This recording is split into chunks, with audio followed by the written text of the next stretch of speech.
Welcome back to What Remains. Yeah, a bit of a schedule shift. This is session number 25, entitled The Dark After. Last session was a while ago. We started hosting a different game. We are running this game due in part to technical issues. Moving on.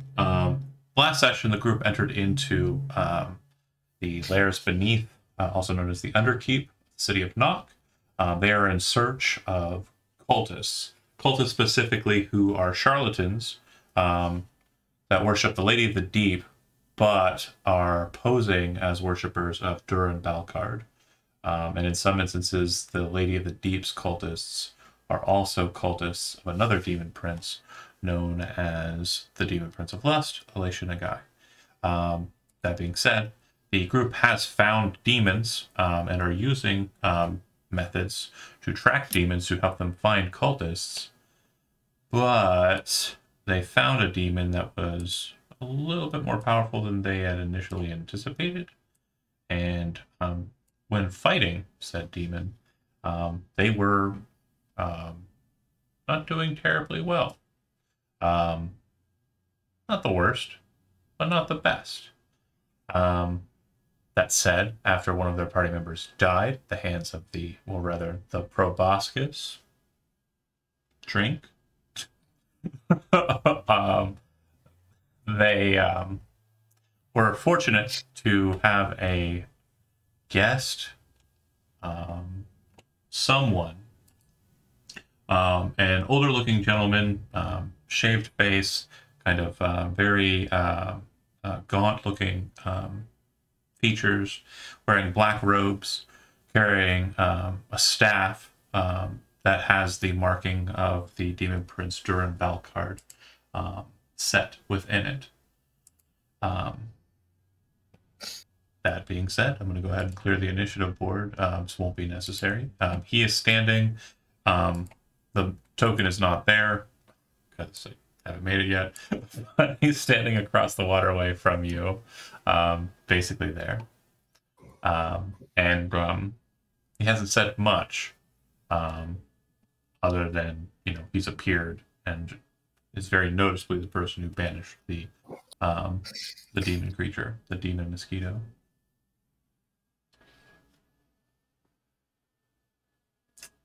He looks at you, confused. More do-gooder sent up from the city? Which house sent you this time? Was it Calibor?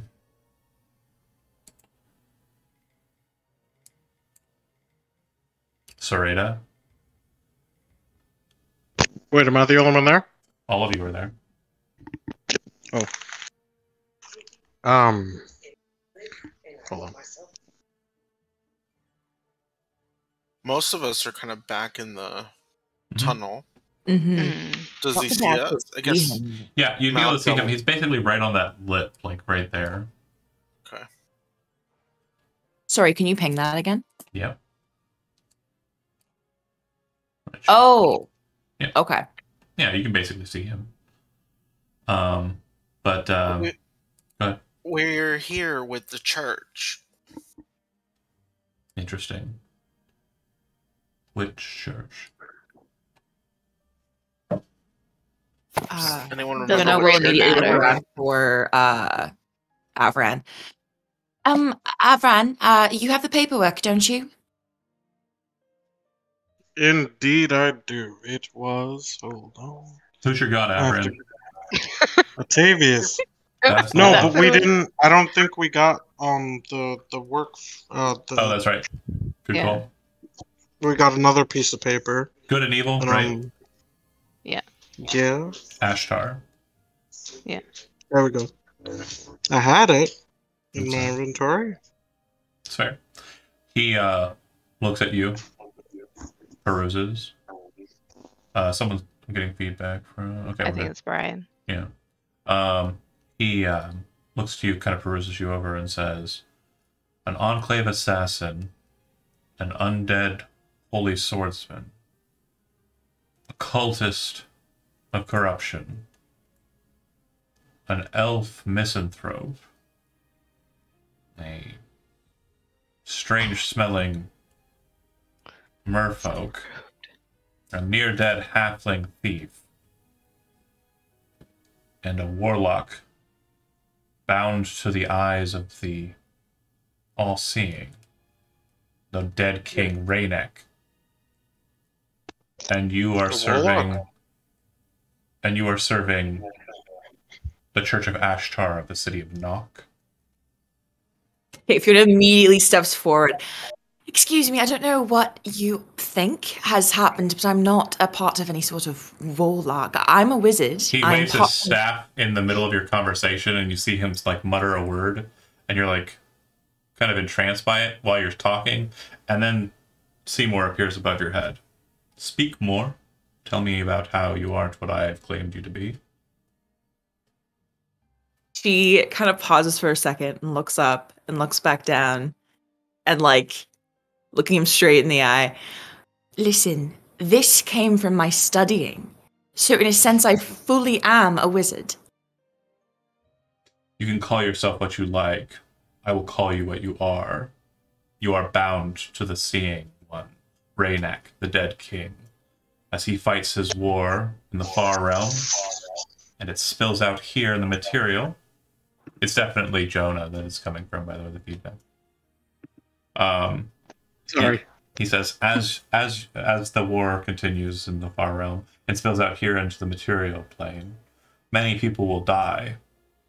If it makes you feel better that you serve in a war that will cause so much death, feel free. Know this, though. The ones that you seek out, the servants of your aberrational adversary, the Lady of the Deep, also are charlatans such as you.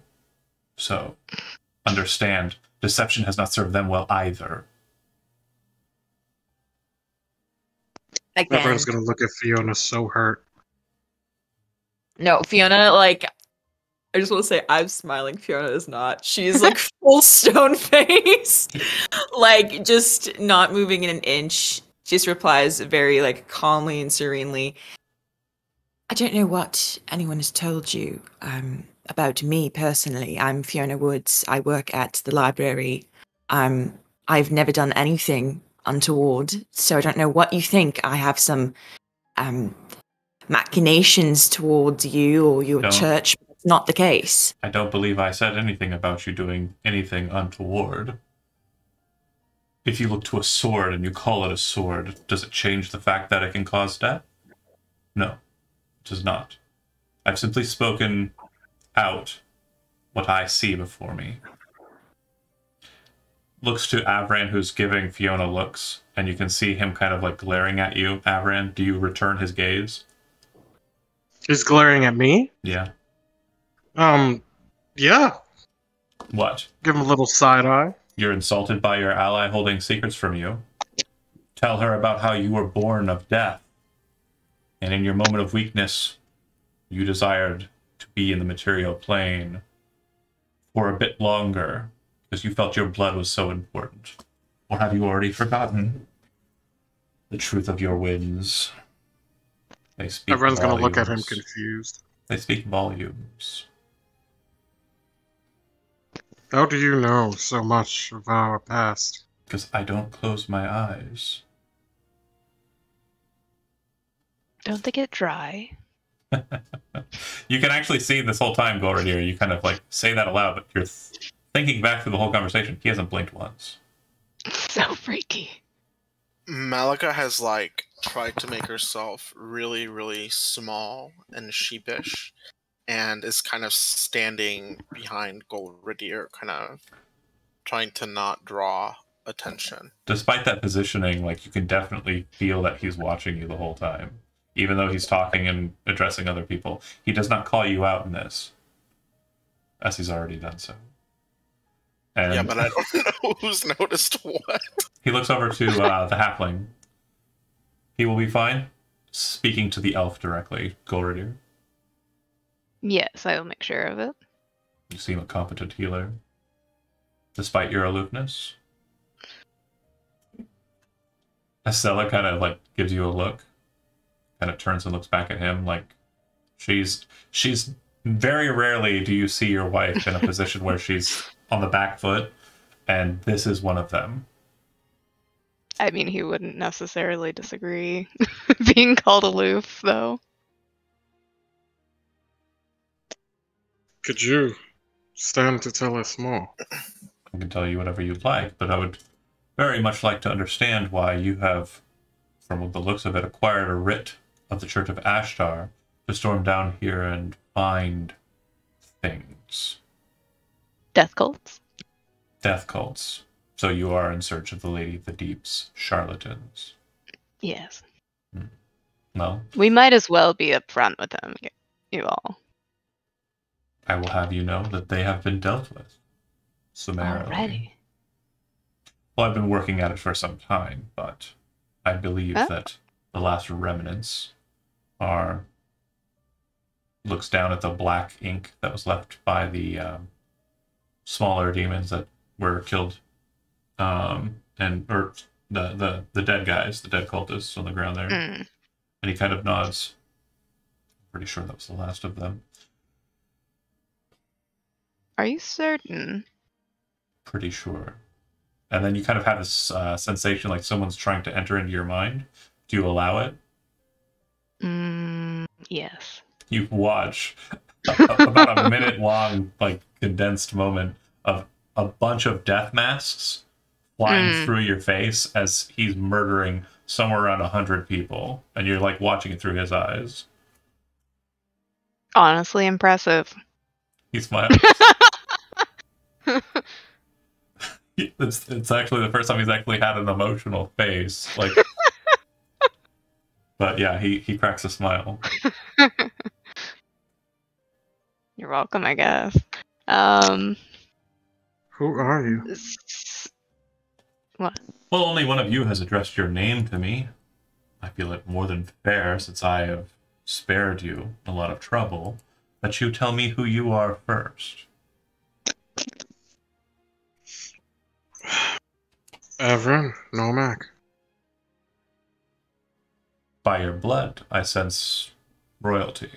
Am I wrong in this? No, you are correct.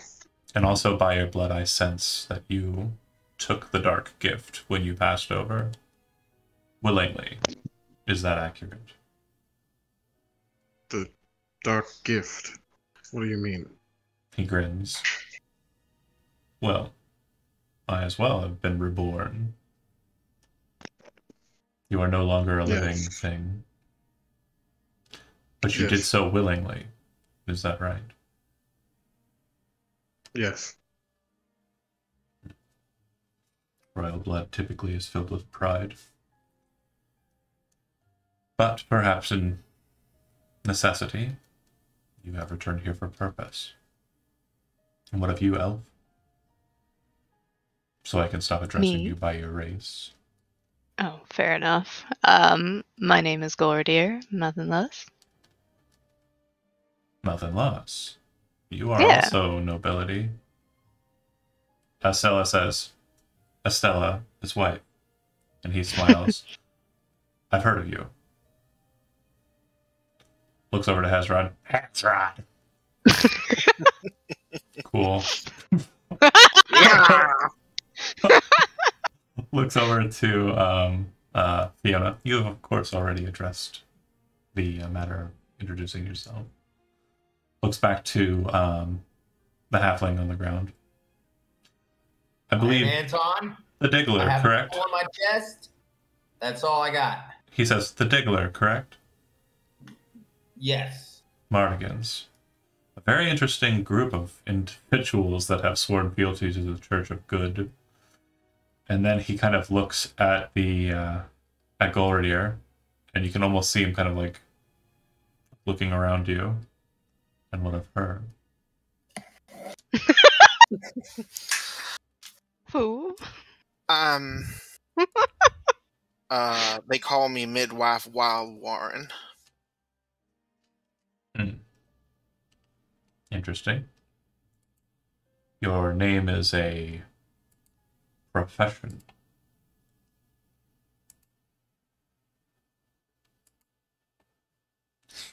There's this just awkward silence that kind of sits there for a moment. Malika's not gonna offer anything up. She saw how he read Fiona for filth and dragged her across the entire sewers. No, Malika's not gonna play that, but she will kind of mutter, "The lady. I must Is she?" stress something for you, child.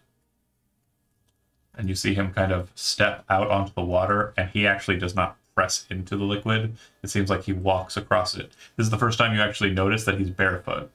And he walks, Jesus. he starts walking along the water towards Golrier and kind of moves around him to look at Malika directly.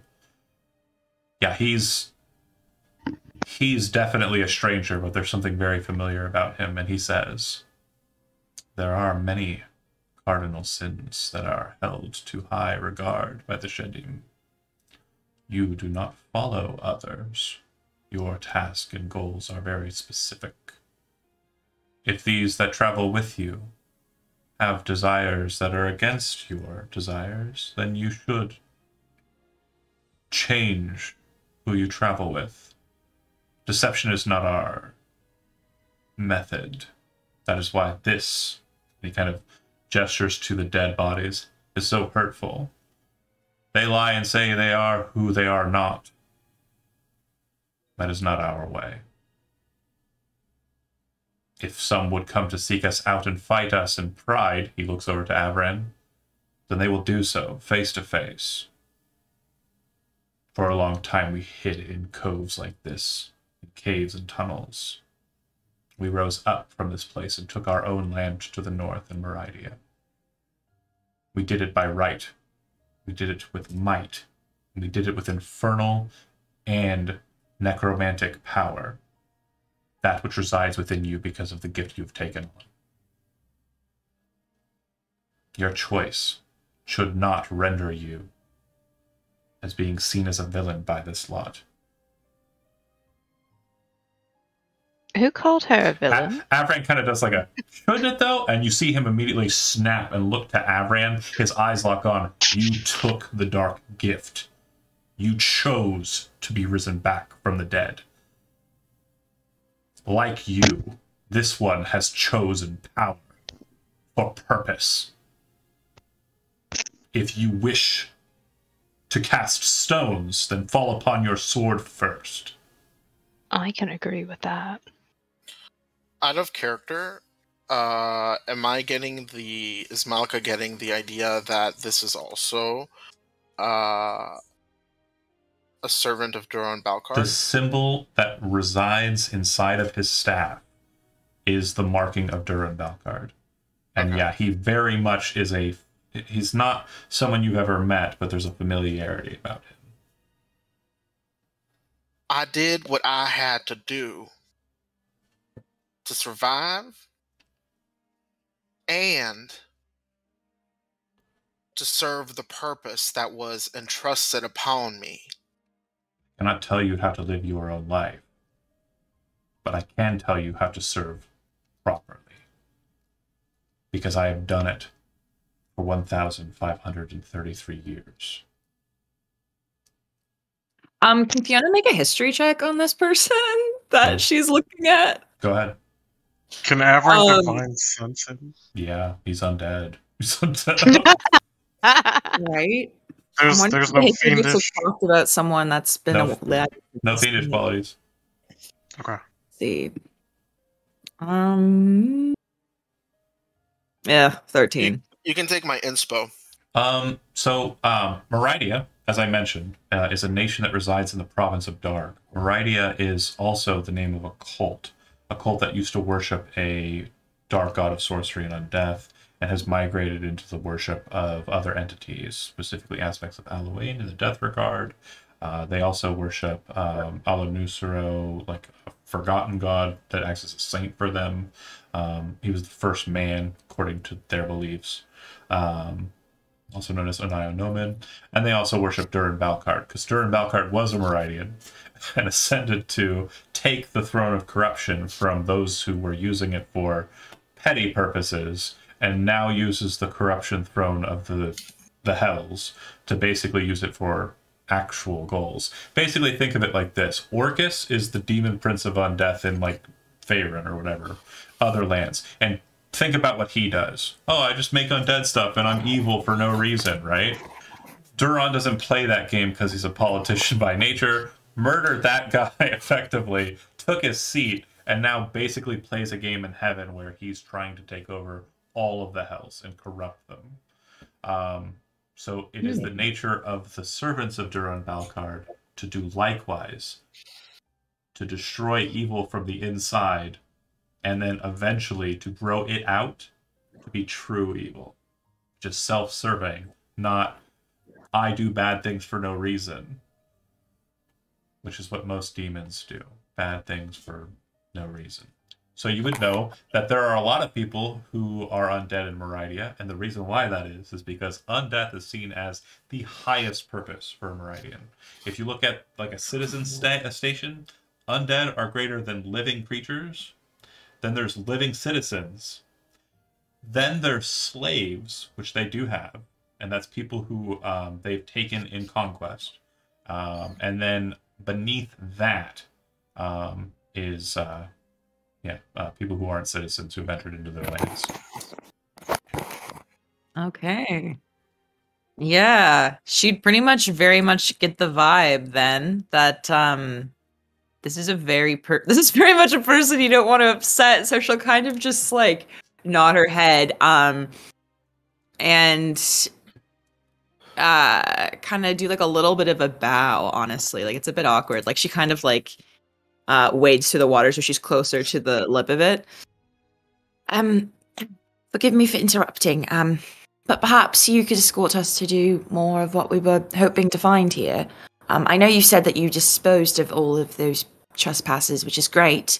But we also hope to root out any other law that might be in the area. It's not just about, she kind of pauses there. It's not really about your church exactly. It's about the people that have been through your church. Church? I'm sorry, you misapprehend me. Also, the reverence is undue. I apologize. I do not have a church. Out of character. Real quick. No.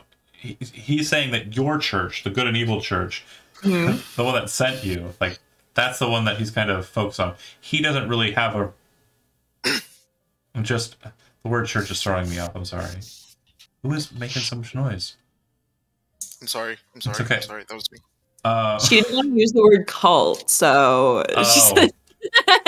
So you actually see him kind of thinking about it for a second. Congregation. And he goes, oh. Gathering? You see him kind of nod for a second. Oh, I see. And then he kind of looks down and shakes his head a bit and then looks back to you. I assure you that any material that you would desire, he tosses a bag down on the ground, or in the water, actually, and says, would be inside of this bag. I collected what I felt was pertinent. I thought about leaving it out on the gates to this place. That might have proven fruitless, but fortunately I ran into such a splendid group of do-gooders. Are there ID tags from House? Fuck, what is that? Montoulet? No, not Montelay. Harrigan. In there? I don't believe so. Oh, there were some scouts we were supposed to find. Oh. Did he give us his name yet? Oh, sorry. You kind of stressed looking. Sorry. A couple of different things are happening here. Sorry. Sorry. Let's focus one after the other. He says, since you've all introduced yourselves kindly, I will introduce myself as well. I am Vadius. I am a servant of Vaticus. I have spent the better part of a month rooting out these charlatans to ensure that the good name of Duran Balcard was no longer being sullied. I don't care what you speak of our church, looks to Fiona with like a nod, and then looks back to Avran and says, But please make sure that you report that the death cults within have been eradicated. I believe the last remnants of them would be being finished about now by the by the Mardigan family in their bastion underneath the museum. Fiona would like go to grab the bag, and again, even though he said not to be informal, she does like a low bow. And part of it is out of fear because he was able to identify so much from like just looks. Like can I actually as she's getting closer to do the bow, can I do an Arcana check to see if there's anything like coming off of him? Absolutely. I imagine there is. Are you gonna do the magic eyes? Oh no! She's so intimidated she doesn't see anything. I'm actually going to say that you're more taken aback by one specific thing. That's a really bad roll, but you're very focused on his staff. It's insanely powerful. You're pretty sure that he has in his hands the staff of the Magi. Like it's been twisted to his purpose. So it's like, you know those are very potent. You know of only 3 that you've ever even heard about being around. And one of those is a part of the Pelagic Arbiters in Liberus.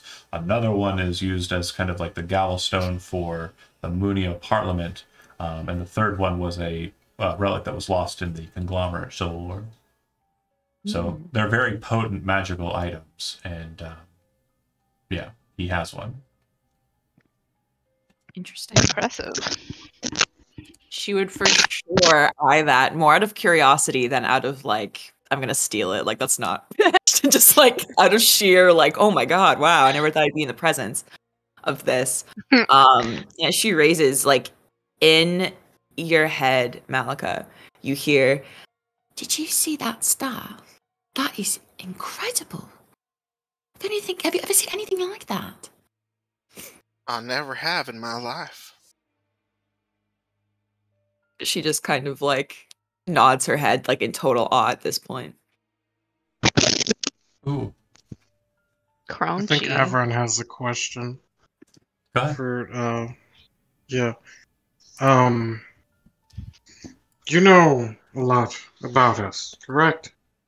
Not much more than I've already seen present, but I suppose that tells quite a bit. A lot of things you were uncomfortable to have revealed. I just wish to know one thing. Why has my god gifted me with a portion of his powers? Do you mean your divinity? The powers that Yes. you use as a holy swordsman? Yes, why am I still allowed to use this, but I have broken one of his tenets? You know very little about the ways of the White Winds in this world, do you not? It would seem that you still are very much bent on the idea that faith is what is granting you your power. Is it not? In essence, yes, but in truth, you are not receiving the power from the god himself. How do you think I can do it? He raises his hand up and you see a golden sword appear above his hand, and he grasps the hilt, and it's a radiant holy blade, like a sun sword that he's just manifested from thin air. Ooh. Okay. He then casts it down, it dissipates like it was nothing, and he says, I too can pull from faith because I believe. You pull from faith the same way. I don't know exactly what nature, the accord you had with the creatures in the afterlife that allowed you to come back, but it would seem that that's also faith-driven as well. Who do you think brought you back? Assumed it was Octavius. Second you kind of say those words, you have this kind of strange flash of recognition, what he's saying. You remember in your teachings back in school, there was a very, long explanation as to how death works. And it's very focused on Golradyr's faith. When you die, you go to a place known as the Wheel. This place is surrounded by the 13 gates of Ashtar, the Hells. There are also the stars above, the Astral Sea. Directly overhead of this space is the Great Wheel. In that position, you speak to the Arbiter, also known as Emirnian, and he decides based on your life when you die, where you go. Either you enter into the Astral Sea and go to one of the heavens therein, you're bound to one of the gates, you're sent back through the floor to the material plane to wander unendingly, or you're pulled up into the wheel and spun back into it, putting you back into the material plane in a different body with no memory of who you were. Reincarnation. You did something else. Someone was there, and they made a deal with you. And that deal allowed you to go back through the floor, but back to your own body, instead of back to float around aimlessly or enter a zombie body. Well, So, did Alton hear any of this? no. This is him remembering the school part. But the flash that you have, that pops when you say, I thought it was Atavius, and you think on it more deeply, it's kind of like memory unlocked. Pop. You remember standing in that space. And it's not too dissimilar from that. Remember when you went through the portal ways and there was that weird kind of like device, that like God device that you walked past? Do you remember that? Long time ago, Yeah. but yeah. It's not too dissimilar from that structurally. And standing there before you when that happened was a woman wearing black robes, not too dissimilar from what Vadius is wearing. She had bright red hair. And you remember that it wasn't Atavius that granted you your life. It was this entity. Was it the And you remember why you accepted her gift. And I think you as a player and as a Jonah understand why you accepted her gift as well. Do you understand what I'm saying, or do I need to spell it out? hold on. You just, spell it out, because me, Jonah, is dumb right now. You died, and everything that was happening besides, you chose that you wanted to come back to life for her. But this other her in this other space, for some reason, was basically like this crux that in the undead world of, there at the gates, she gave you an option, and she looked like something that you desired, and so you accepted. Wait. Mm. Did he do what I think he did? I don't know what he did. Fuck. Fucked up is what I did. He was like-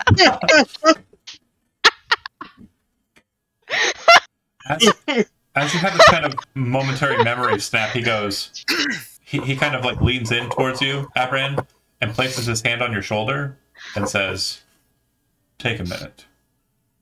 Think on it yourself. Maybe ask Avran's just sort of, he's standing there like, when you just get shocking news and you just can't do anything but stand there agape? Yep. That's what it is. He places his hand on your shoulder and says, take a second. Think about it. Think on this and ask yourself some more questions. I assure you, the answers will lead to more and more inquiries. He looks over to Malika again. So you see, this is our gift. This is our power. This one, all he's done is live and make some choices. The root is rotten. That's what we want.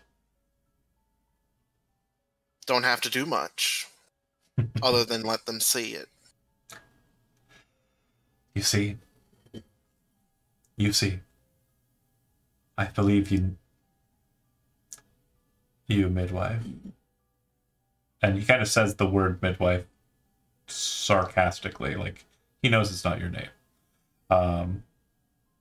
He then kind of looks over to Alton. Your Mardigan friends were very helpful, by the way. I do wish to repay them, but not directly.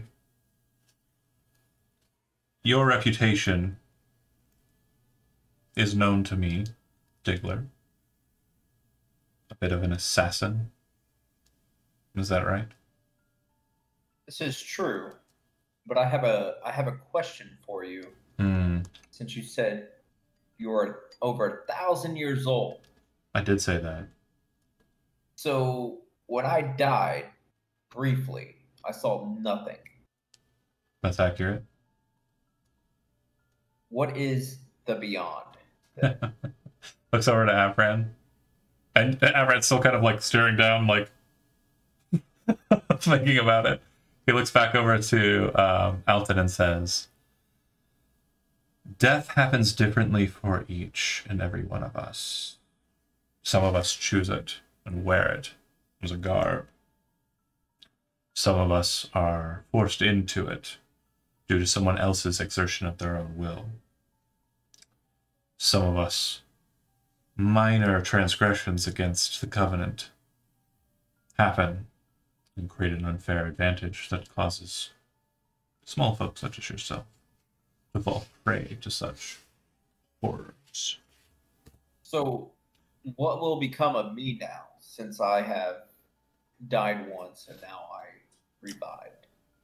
Goradir would understand this more fluently than I would, but I can give you an exact idea, or more of an estimate of what happened with you. When you were killed, your body died, your spirit hadn't kept up with it yet. The darkness that you saw was your soul trying to acclimate to this state of death. As Goradir is quite competent, from what I was able to see in the moments I arrived, he brought you back to your being only moments after you had passed on. Your soul wasn't capable of catching up with the fact that it had passed over. You saw nothing because you weren't understanding of what anything was. When you passed beyond, the more perceptive, and when he says the word perceptive, his eyes shoot over to Fiona for a second. He says, we'll be able to see more of the beyond. They may see entities, creatures in the near ethereal, or even creatures further beyond that. Such places, such ley lines exist beyond life and death. So, but you've asked your question. I had a request of you. to be fair, okay. To be fair. To be fair, you were not spared by me. You were spared by Goradir. And I'm sure the competency of your allies here would have made short work of the Nashimi that you were fighting against. It would have taken more time and been more of an annoyance for me to watch. But I am not in any way, you are not indebted to me in any way. You owe me nothing. But I am familiar with your techniques. I am familiar with your gifts. I am also familiar with the fact that you travel with one of mine. Someone who I feel should be protected. He pulls out a dagger that appears to be made out of what looks like the like chest plate. What's that bone called? Sternum? Is that right? Yeah. Yeah. It looks like it's made out of the sternum of some creature. It's wrapped in like blood red leather, and it's nothing more than just like a really sharp looking just dagger. He takes that and he holds it out. He's holding the blade, he's handing the handle out to you. I would ask that you take this dagger as compensation for your unswerving loyalty to protect this one as she continues in the world. I shall take your dagger. However, I wrap it with a cloth. Oh no, you. He kind of flips the blade back to himself as you move to do that. Kind of catches the handle. It is not corrupt. Okay. his features like immediately kind of like display like he's not lying, Okay. but in a sense he might be. Gotcha. Frozen? Can we get that print Yeah. screen? Oh, I follow death now. I have died. So Follow death. Oh no. I'm sorry. You're misapprehending this. This dagger is not a bane to you. It is a boon. I am granting you the dagger as a compensation for the task I am asking you to do. Okay. Yes. I didn't know. Like, I was more concerned of it being cursed. Oh, I understand. Anything, so It is not cursed. The corruption joke was... Never mind. Here. And he hands the dagger back out to you. Gotcha. I take it. I put it in a pouch. If you take it into your hand, you immediately do not want to put it into a pouch. It is the most perfectly weighted dagger you have ever held in your entire life. So Clarence is no longer needed. If you touch the blade, you realize that it is razor sharp. Like, it could puncture anything. Nice. And you put it into your sheath, and it sits perfectly within. You currently are holding a +3 vicious dagger. All right. Let me write this down. Ooh! Who says That's evil doesn't pay, nice. baby? I will protect. is it really evil though? Yeah. I mean, evil brought me back to life, so... All right, Guess wrote- it depends wrote on your down. definition. We just like became the evil group. Evil party. Look, I died. I didn't see anything. So, Gimwitch, I respect you, but I don't know what's beyond right now. Even though my body did not catch up with me, or my spirit did not catch up, I'm like, Now, And Anton, my dear, I assure you, we can talk about the effects of returning from the dead on the soul later, if you like.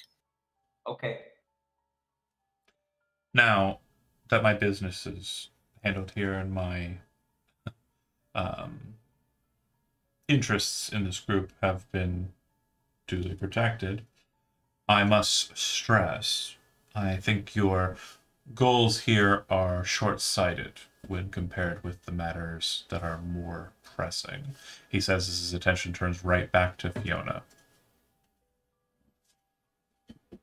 You are... She kind of nods her head at that and turns to like back to the rest of the group before like looking him in the eye again. Is there anything that we can do that you recommend would be the best course of action? When she No. says that last part, her eyes kind of flicker between him and Malika. And she tries to make it obvious without making it super obvious that she's talking about his organization. No. He says, you are seeing things that are blocking your true vision. He looks up to your entity, and he kind of says something in a strange language. If you speak deep speech, you understand what he says. Does anybody? Nope. I don't think I'd... Oh, wait. Because of my... Should do. I think I do. Okay. You hear him say, show her again to the entity. The entity shuts. The spinning wheel of eyes shuts in a perfect circle. And at that exact moment when it kind of clamps shut, Fiona, you have visions. You're back in the barrow. The barrow where you first entered in and started having inquiries with this group. And as you stand there, you watch as the floor falls away, and you see endless time and space beneath you, and the strange entity, the hand coming up out of the mists from like session 1 or 2. You see this horrible thing you couldn't understand before, now with context. context. Can't even say words right. You see the hand for what it is. A god. But not one of the warring triumvirate. You see beyond the veil. You see the god for what it is. And as its hand touches, you see that the blackness around it, the unending darkness, isn't just a void. No. You see creatures that twist reality. Creatures that should never be, or perhaps never were. Creatures that could have been, but because of some change or some diversion in how time went, they aren't a thing that exists. And you see a symbol blazing in your head, pounding like a hot knife of just agony. A circle with 3 branches stretching out from it. You recognize the symbol as an Atma, a symbol that's used by creatures who are tribal or more kind of outside of civilization. They say that this symbol serves as a destructive symbol. You would know from your historical studies that the individual that you're looking at, this god, is a not often believed in and very, very much rumored creature known as Cardiff, a chronomancer who you don't know much more about other than he had something to do with a time long ago known as the Rebirth. And it's all kind of clicking into place here. The ancient Montulays were waiting for some kind of rebirth, but you know it already happened. The signing of the Covenant of the Ascended is regarded as the rebirth to the Elvish peoples. Oh wow, I don't know what I missed, but I showed up at Well, it's 8:20. Real quick, let's address that. How you doing, buddy? You okay? Dude, it's been a real long week. I don't want to bore you guys with the details, but it's So real quick, I made the executive decision to just pick up what remains now since you weren't here. And they're talking to the old guy. That's totally fine. And I want to stress something with you. The name of this session is The Dark After. So I want to explain something to you, Chad. Things are going to go out of sequence if I keep going. Do you want me to stop? This session or multiple sessions? What remains, session 25, is referred to as The Dark After for good reason, Chad. Wink, wink, nudge, nudge, hint, hint. I got you. I'm asking you, if I continue, certain elements may come to light. Are you okay with that? Oh, I got you. So Yes. not as like a compromise. Certain... It's not going to compromise anything, but it might spill some secrets. Correct. Are you okay with Okay, that? that's totally fine. They'll find out sooner or later, and I think finding out like this will be Perfect. a nice. Yeah, just pop into what remains, and if you don't want to jump into video, that actually would be preferable, because I don't know if I can deal with it, but if you jump into video, I will fix it. Just let me know. Oh God, I just jumped into video. Okay, that's fine. I can switch. I can do switching. Oh my God, this is going to be a mess. Okay. Yeah, We're glad we were worried about you. We're glad. Yeah. We were generally worried about you. Yeah, I'm thank glad you. that you're okay. I didn't know what to do. I was like, okay, I was let's just run this. Let's see. You just needed a nap. Yeah, Everyone just got some secrets. thank you guys for bearing with me. I'm sorry to leave you hanging like that. It's okay. You good? Does Hezrod have secrets? Oh, I mean, he probably does. So many secrets. Oh, the secrets just all the beans got spilled. Chad, Yeah. he knew everything about everyone, but Who's not he? the old man. But it was all surface level stuff, which Hezrod would understand. Like, he's not like reading people's minds or anything. He's just able to see beyond what normal people Yeah, he's can. sort of like skimming their thoughts. Well, not even that. It's not even thoughts related. Like, he knew that Fiona had the thing floating over her head. Like, Oh. yeah, like he knew that Malika was what she is. Like, yeah, Which is just a really nice a really nice lady. midwife. Midwife. Yeah, I A believe, midwife. believe that's Just what a they're called. normal very, very nice midwife who's very, very good at her job. Very, very good. So did I miss anything significant? Other than that? No. Everyone getting roasted, including Fiona. Got a cool True. dagger. I mean, Hezrod's Gotta not be opposed to roasting people.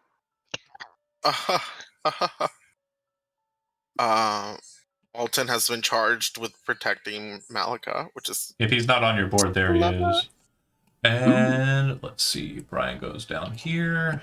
And then and apparently Jonah goes in. Avran is a warlock too somehow. Oh yeah. We don't What? know yet. Oh, too. no, yeah, sorry. That was pretty big. Avran apparently chose to come back to life. It wasn't something that was gifted upon him. Yeah. And it was not when the choice was granted to him, it wasn't granted by his deity. By a lady with red hair Mm-hmm. Me. And a that black looked exactly what he did it for the preferred. Poochie. Chad, this is more for you than anybody else, because very little on Patreon.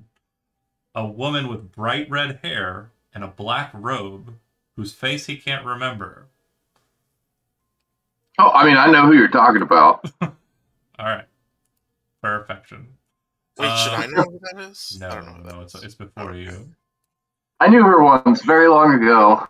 Mhm. Can't remember quite what she looked like. Josie goes in that box. Elizabeth goes in. We're just gonna call her Jolene. Elizabeth goes in that box. Holy Chad, right. Everybody's in the right spots. Yay! Please don't take my Avran. So he continues. Where was I actually? Oh, I was like being mind melded with the Yes. universe, and all these creatures were like coming out. Yeah. So Like, that's actually just a vision to something you did historically. You were Yeah. at the barrow. You saw that, but you're seeing it with clarity. So the Mhm. void isn't what it was, what you thought it was. The Mhm. hand isn't what it was. It's definitely something more pertinent. But Yeah. you are very keenly aware that that fourth god, that deity, shouldn't exist. It, like the things that are around it, is absolutely something that is antithetical to what you understand as time. right. Yeah, as soon as she like kind of the gears are kicking into place, she kind of like paused for a moment. She actually gets a similar expression to kind of what Avram was feeling before. She looks a bit like not upset, but just very kind of upset. And she, before she can like completely overthink it, she just turns her head to Golradier and says in Elvish in his head, Golradier, have you heard any stories about He kind of raises his hand and says, "Stop. Wait. I think I know what you've seen, but I need to look." He walks across the water over to you, Fiona, and he looks up at the shackle above you, the Seymour, and he reaches up and he grabs it. Now, this thing has been incorporeal for your entire... You've waved your hands through it. This is the first time you've seen it touched. And he pulls it down and places it over your head. And he says, "May I?" Fiona like immediately nods. Yes. Yes. He places it on your brow. Roll a d6. I'm scared. Uh-oh. Okay. I'm scared. Due to this surge of knowledge that's about to hit, your circlet of intellect shifts.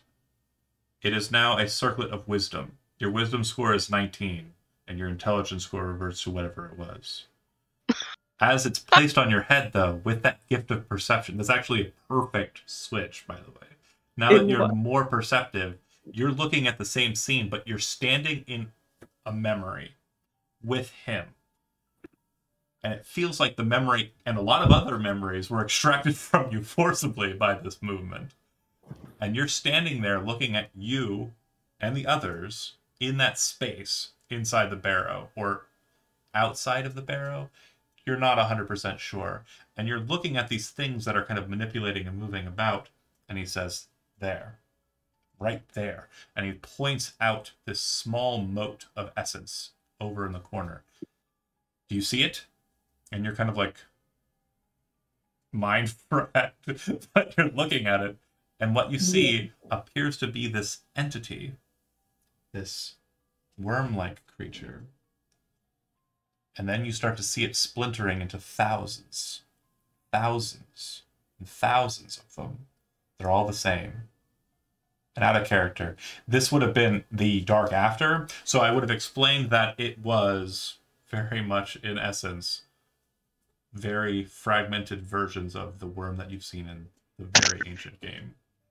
The sandworm. He points at that and he says, that is her goal. That is what she seeks. And he kind of like immediately kind of pulls the veil away and kind of rips the meat crown off of your head, leaving you still with the shunt of the intellect shifting to wisdom. And as he kind of pulls it away, it like splits from his hand and floats back over your head. And he kind of looks at you and goes, what's wrong? As you're kind of like, Are you Okay. Are you okay? What just happened? I don't. Who are you? What? And she starts like looking around immediately. And she immediately, like the second she feels like this presence, of like, because Seymour's still there, right? Yeah. Yeah. She immediately like starts panicking and she looks around. I'm Fiona Woods. Where are we? And she's just like freaking out at this point. You see him kind of taken aback. He kind of steps away for a second, letting others comfort her. Gordy would put a hand on her shoulder. Just, it's all right, Fiona. We're here with you. Are you all right? Look, a cat. Feel better. Yeah. Better Good Gordier boy. than Hezrod. Hezrod would have been like, "What's wrong with you, Fiona?" Yeah, she'll just kind of like scrunch her face and think for a moment, but you'll see her like visibly rubbing her temples because her intelligence just shifted from a 19 to an 8. Fuck. Oh God. And she is just like rubbing her head and she just looks and she's like, the last thing I remember, right, is we were in my parents' pub this morning and then we left to go fight some demons, I think. And on the way over, I think there was a giant squid, right? Did we kill it? Did we end up killing it? Fiona, did your accent just change? I was actually about to address Yeah. that. Can you please gain inspiration for that beautiful shift in... Very. That's amazing. That's fucking I awesome. fucking love it. So Yeah. Fucked her up so much that she changed accents. Really though. We got reverse My Fair Lady. I was gonna say 100%. That's also worth inspiration. That's also That's Oh, honestly just fantastic. reverse My Fair Lady. After a moment, she's just rubbing her temples and she sees the mage again. And she kind of squints her eyes. Right, you messing with my mind. Right, I understand. He kind of So shakes his head. You see him like lean forward and kind of touch the crown. Interesting. Some wizard. He kind of looks up to Seymour and says, just kind of like flippantly, something in deep speech, which you understand. He says, be mindful of her. Make sure she's protected. And you see the crown shift and lock into a crown above your head. And it kind of sits there. And you immediately kind of have this connection with it. And you realize that you're not smart in the same way. And you're not smart enough to understand that. But what you just got was this feeling of kind of like, it's okay. I'm here. If you have any questions, I can help. So, out of character, if you need to remember something, Seymour's been there the whole time. Because he can Perfect. see it all. Fiona kind of like visibly relaxes as she hears that and she kind of like clutches her headband again and just thinks for a second. Right. She turns back toward the rest of them. Sorry about that. We were investigating demons, right? Are we still doing that? Yes. They're Their dad Wait. looks at the guy. He looks. Is her intelligence permanently changed now? Her intelligence is permanently 8. It's what she put It's in the her thing. It was stat. always 8. Yeah. It's always been 8, and I've She always just got the crown. Yeah, Yeah. The circlet of intellect is now disjunctioned. It's not Yeah. broken. It's just that, as we've agreed, each day it's going to shift to a different stat. Oh shit! Really? Ooh, that's awesome. It's definitely She's gonna have, be like, fun. super strength. It's gonna be fun. Is what it's gonna Oh, Trixie! wild. be. He kind She'll of be like, stops can't for a wait to Strong Smash. Fiona. He kind of stops I for a second. can't wait to see strong Fiona. I was just gonna say. Swole. He stops for a second and looks back up to Seymour and he says, "She doesn't understand. You need to explain to her." And you hear the customer service voice pop in and he says, "Fiona, I've been trying to tell you for some time, but it's been hard, and I want to make sure you understand now. Your purpose. Rainek gave you a purpose when you formed a pact with him. And you may not remember now, nor would you have really remembered, because the memories weren't yours. They were its." And you can feel he's gesturing towards the circlet. And he says, "When you forged that pact, you swore to help Rainek destroy those that were attempting to destroy him in the Astral Sea. He has shown you great things, but this one seems to understand." And he kind of sends a couple thoughts into your head, and you see 3 figures that are somewhat reminiscent, one more so than the others. You see the Lady of the Deep. Mm-hmm. Do not like. Lame. Not a fan. A massive brain with tentacles. I'm sorry, he doesn't like the brain with tentacles? No. Alton. Alton. Oh, sure. I was gonna say, is Seymour saying that these are the people I shouldn't like? Yeah, these are the enemy, is what he's Right, showing okay. you. And then the third one is this strange mystery, which you recognize is congruous with the veil that you pierced in that memory. And The worm. he says, "I see it. I see it for what it is. She wishes to go to him to take what she cannot acquire here." Fiona will immediately scrunch her brow. But that's not fair. You can't just take what's not yours. You have to fight for it. I And agree. she immediately scrunches her brow. All right, I guess we're on the same side then. Yes. But understanding is necessary here. He looks to Golradir. Kind of looks over to Avran. And then Hezrod. You seek out the Lady of the Deep's cultists. Yes. You may not have known it, but there was more of a purpose to that than you knew. One who wished to destroy the Lady of the Deep was among your number the entire time. My question to you is, do you share in that goal? To get rid Ezra of the raises lady? his hand and says, "It was me! It was me! Then I I'm- wish to destroy the Lady of the Deep." Then I need to know about your understanding of her. All I know is she leaves death and destruction in her wake, on a scale that cannot stand. I mean no insult by this, but that is a very infantile understanding of what the Lady of the Deep is. I do not care. That's more than fair. The creature that you have seen is actually an aberration, a alteration of a very ancient primordial being. It existed long before people wrote, people took notes, or even recorded history. It was very powerful. And one day, someone took that power that it had and made it her own. Now, out of character, this is where I would explain that it was one of our characters from the Dark After that took over the worm. Or the But dark before. the dark before, so this is the dark after. But unfortunately, we can't do that because I'm a poor, horrible person, and we're already getting into it. The Lady of the It's gonna be Deep. Balro.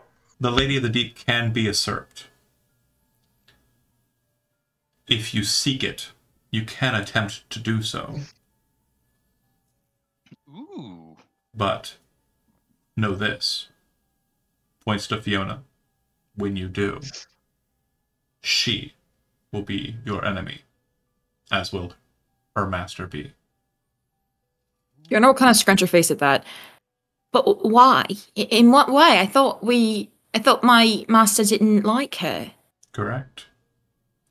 But the creature, the worm, the deep, it has purpose. Just because you have a desire doesn't mean you're truly in control. So is the case with you as it stands. You wish to be seen as a wizard, seen as well-to-do. It seems that Raynek has different purposes for you. The unflinching eye seems to be very well rested and focused on your goals and aims and ends. No, Fiona is a wizard. And Looks- that scratches her nose. Looks over to Hezron, of course. And she's a midwife. He is a holy swordsman, uncorruptible. Just kind of think for a second. Is there any way we can, any sort of way we can kind of reverse any of that when we get to it, or should I just run out of the room? You could do that. You could also fight, as you said, was an important task for you to do, to fight those that would try and take what was not theirs. You remember saying that? She nods her head. Yeah. That's what you must do. And these ones will fight alongside you. Looks over to Malika and says, "Isn't that right, midwife?" That's right. I'll always protect my friend Fiona. Now I need you to understand why. Aww. He says, "Now I need you to understand why. They took what wasn't theirs when they said they were us. This is unacceptable. You do not claim to be that which you are not. We had those issues long ago. I do not deal well with deception, and neither does our master." So so I have this right. The Lady of the Deep cultists, they're pretending to be you? They were. Were. The ones that were in here anyways, past tense. Yes. Yeah, emphasis on were. Were. I killed them all, yeah. Good job. Ooh. Okay, yeah, I think Fiona would say to Seymour, but she'll say it out loud too. Seymour, when that happens, can you just tell me to snap out of it or something if I try to attack my friends? You kind of hear the same voice kind of chime in with a very smooth, mellowing kind of sensation, kind of like proffering first. And he says, "Of course, I'll be right there with you the whole time." She just smiles at that. That's ominous. That was a good transition with the music. So out of character, really quick, just so that because I will spin out. No, yeah, out of character, if you need anything explained, now is the time to do it. So the message that's coming across at this time is that we now, as a group, are the enemies of anything or anyone that seeks to control the lady. 3 entities. And he's going to go over these in durationals, but he's already started on the lady because it was the first one. Okay. Out of character, you know why it's the first one because it's already out of the way. Yeah. Due to Tuesday. So Nah. the Lady of the Deep is a aberration that is amidst this war with Raynek, with the unending mind, and that which is behind the veil. So, out of character, What we do know about these entities is, first off, the Lady of the Deep is a strange entity in that it is some sort of primordial being that has been usurped by a living creature, become something aberrant, and therein abhorrent to just nature as a whole. Out of character, we don't know who the lady is because we haven't determined that yet. Yeah. And that'll be handled further in the Dark Before. Again, Chad, apologies for the gusto being thrown out of it. No, apologies for no worries. This. Your life gets in the way sometimes. I get it. It's fine. It hurts. But yeah, I was like, what do I do? What do I do? run the game. Just see it. It's like Star Wars, where the totally beginning isn't necessarily the beginning, and the end isn't necessarily the end. Perfect. I mean, it's just D&D, where you never know what's going to happen. You kind of just build around how things play out. It's life. I was actually surprised. Literally life. I was surprised that Elizabeth and Jisho didn't get it sooner when I ran it on Tuesday. Like, I put a couple of hints there. I used the term ancestors from her. I had mentioned, I basically tried to be all of the ladies in that game at once. That's amazing. And that's why she was... I swear to God. Nebulous and not... If Zizo's character from the Dark Before is the woman that Avran talked to, no, I'm just gonna kill off Avran right now. It's not. He's not gonna be an ancestor. Why? Chad knows who the entity. Rude. Chad knows who the entity is. It's not that. Yes. I'm just kidding, Zizo. I love her. No worries. Moving on.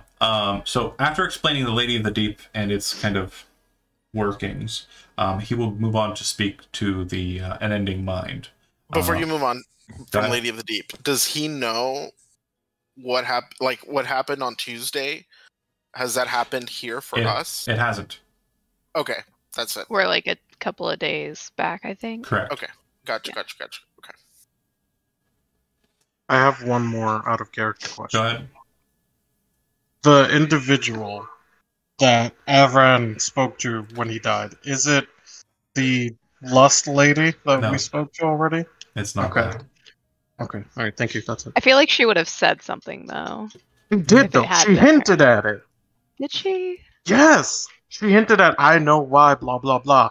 But since Avran didn't stay, she didn't specifically state what she knows. She was referring to your bloodline, not your... Oh, okay. All right. Timing. Okay. All right, got you. More powerful entities or like really like keen individuals, they know the smell of royal blood because it does have potency. Nice. Even when muted by... Undeath. Yeah. Got you. Okay. All right. Thank you. No problem. That's called inbreeding. Exactly. It's exactly right. He looks like he looks because he is who he is. Because he's inbred.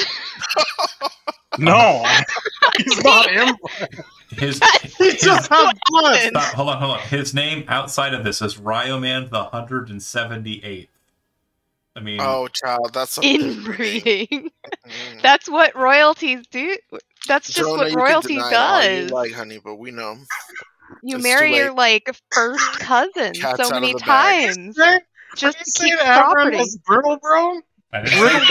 No. Everybody get dragged. You're not that far into the royal line. I didn't say that. And here's why I didn't say that. The bloodline that you stem from has a very long way to go to be diluted down to a non-deified position. Ryoman the First was effectively a demigod.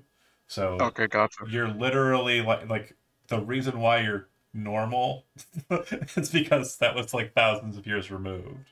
Normal is a strong word. If you were in the 50s, like you'd basically be a god, like or a demigod yourself. Gotcha. Like so he doesn't have the Habsburg jaw. Not yet.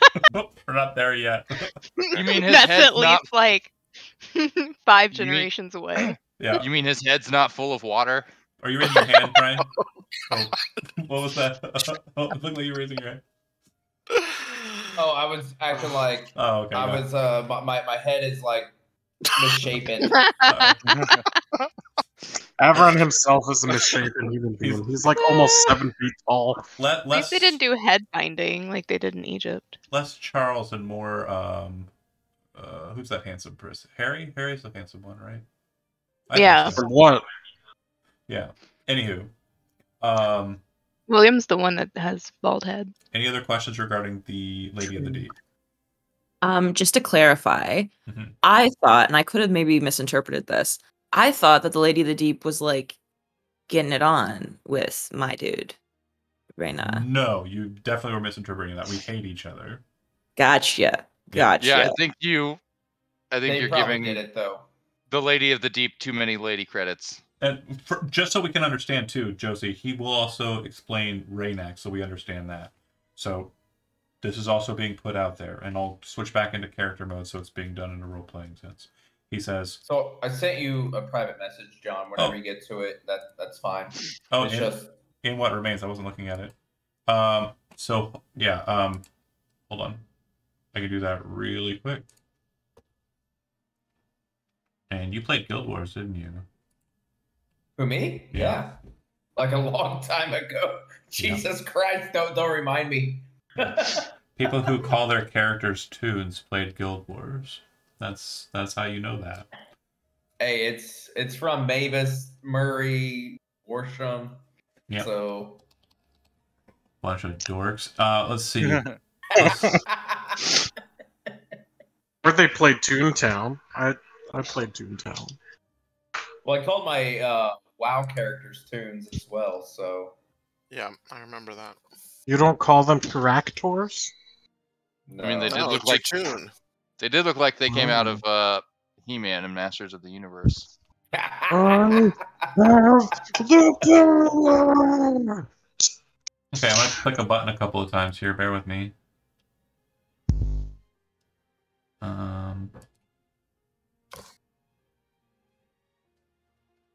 Oh, that's super weird. I'm scared to know what plans are for Balro. Balro's going to be fine. Oh, dude, you don't even know. It's gonna Balro is like awesome. Is it like really bad? If the Balro shenanigans go the way I want them to, it's gonna be fucking awesome. Okay. For damage. Do I just keep playing him the way I play him? Yeah, just keep doing your thing, man. Got you. All right. Okay, you're set. Okay, so back on point. So he says, you have heard much about the Lady of the Deep, I'm sure, with it attacking Sifrit's Pass to the south, and how Serena combating it. The cultists here are my priority. I don't care much for the actual conflict, but I'm certain that you will in time. Because she serves what is known as the Unflinching Eye, the Watcher from beyond. A aberrant entity, great old being from the sky, specifically the shattered regions of the constellations and the Dargian Rift. Out of character, Dargian Rift is a term that refers to what you see in the sky at night, sometimes during the day. You know how the Milky Way looks when there isn't a city? You know what? That whole lore about her serving the Watcher, for some reason I thought that the Watcher was my god, and that's why I thought that they were tight. It is. The Watcher is yours. Oh, what? Yeah. Then I thought they were tight. You're tight. Oh. Yeah. This is your guy. Raynak, the dead king, is the Watcher, the Unflinching Eye. Yeah. That's all the same thing. It's just they have a lot of titles because, yeah. Okay, so I was right. So they were on good terms then. No. Lady of the Deep is not on good terms with Raynak. Oh. I thought you said that she served the god. No. Okay, hold on. Let's get it all out. Clarify, okay? Just in simple form first, then we'll strike down into details. Okay, here's how the war in the Far Realm works. Raynak is new and has basically entered the chat, okay? Mm-hmm. Lady of the Deep realized this is the case and is also coming to a point of maturity where she needs to power up to be able to fight this conflict, okay? The Unending Mind was freed someone attempted to bar it from re-entry, and he basically got around that and has entered into the world and has been growing ever since. Okay? These three entities have manipulations in the material plane, pacts with individuals who have sworn pacts with them, and they are manipulating those people in the material plane to do what they need done to make themselves more manifest in it. The goal for your entity is they don't want to become manifest in the material plane. They want to stop everyone else from manifesting in the material plane. The Lady of the Deep's plan was already exacted because of oh god, why is my brain not working? It's a Tuesday game. We just played it. What's her name? Why can't I remember? Elation Nagai? No. Jijo's character's name. Oh, right on Malika. No, Malika's a character that Namalia. Namalia. That's my brain was not working. Namalia's family was the ones that actually summoned the Lady of the Deep here in the first place. Oh shit. Right. And then it started Oh forming... shit! Is that why they destroyed an entire... Yeah. Did that happen in Hezrod's home? Yep. And then it started blowing the shit out of everything several months ago. And then it started forming pacts with people who would accept it, such as charlatan punks like Terry, and just trying to get as many people doing the same task. What was the task the Lady of the Deep wanted? Find the pearls. And the pearls were being used through magic to create worm babies, allowing her to shed her old skin and take on the new child form, which happened in the Tuesday game. Not a character note. Sorry. Don't be mad at Namalia. They were going to sacrifice her to the lady. Right. So they basically just have very opposing ideals, basically. Correct. And then the N-ending mind, which we're about to discuss, his goals are more totalitarian. Very much the case that he wants to be brought to the seats of power for mankind and start ruling them. Okay, so 3 different schools of thought. One wants to rule, one wants to like completely twist and control, and the other just wants to observe. Observe, correct. Brainiac is very much just trying to make sure no one's fucking up the view. Yeah. There's the fourth entity, that which hides behind the veil, which has now been revealed to you to be Cardiff, also known as the fourth god of the warring triumvirate, Atma. And it is not a great old one. Although it is really great, it is really old, but there aren't exactly one of them, depending on which one you ask.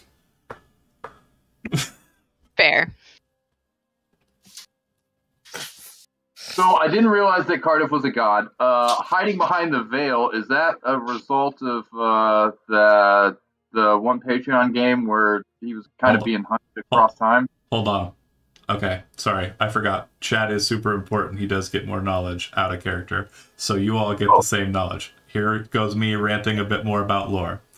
Remember that time that Cardiff broke the Arch of Time, and then the group that he had summoned to defend him destroyed the Fane?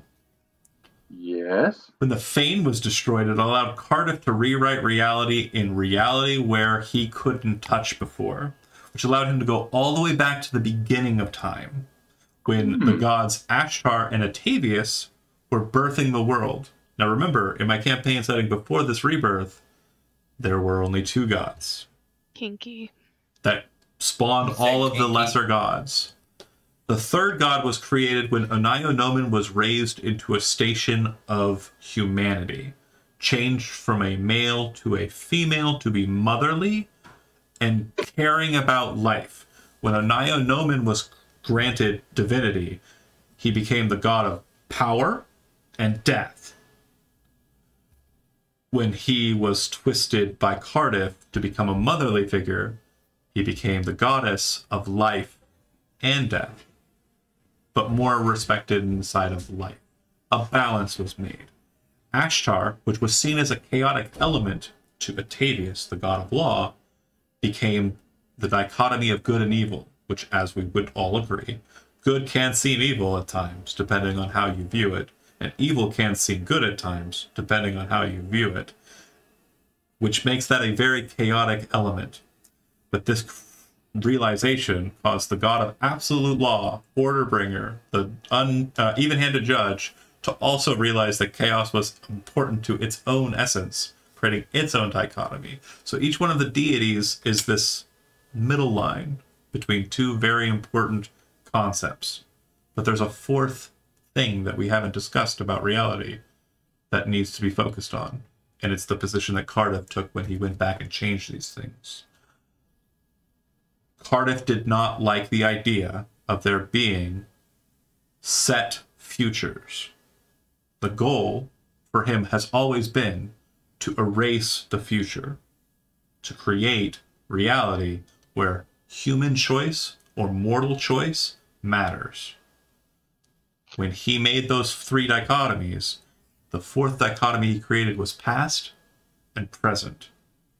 There is no future but what you make. He effectively made Terminator 2 like actually end the way it's supposed to. He broke time so that there was no future and created a never-ending story, a thing that has not been finished yet. It's fucking awesome!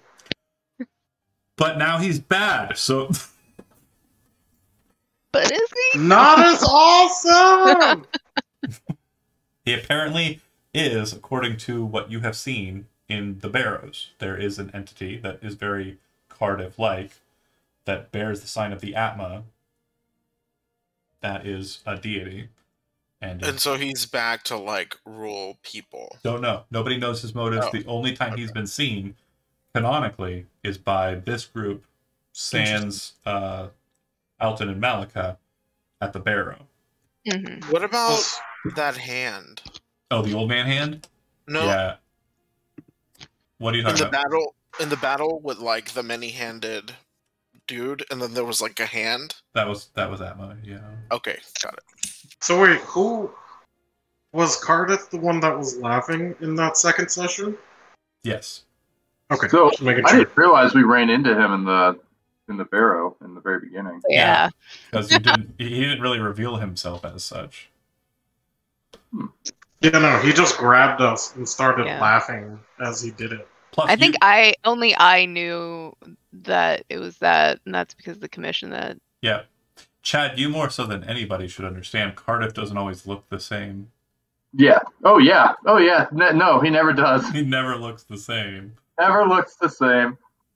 Why are you throwing I see you. I see you. Why are you throwing chickens? But I told Dan about that. He laughed his ass off.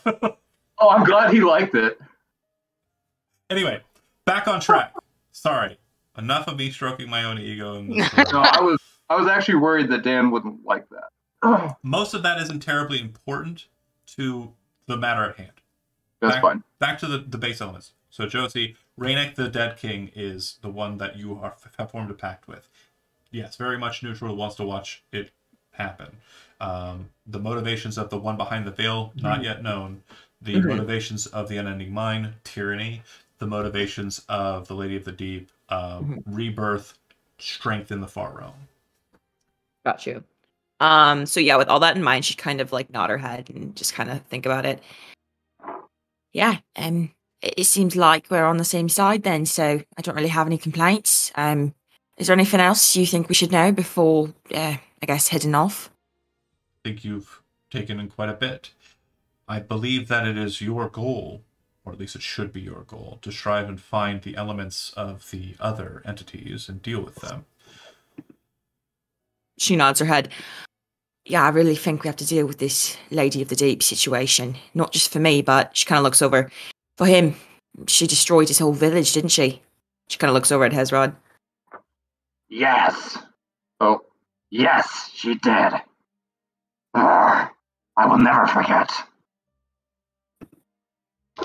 She kind of pats him on the shoulder. It's all right. We're going to have an opportunity to kill her soon, I guess. Starting with the pearls. How many do you know the location of any of the others? I do not know much about what the Lady of the Deep's goals are, or pearls. I simply know what has happened within here.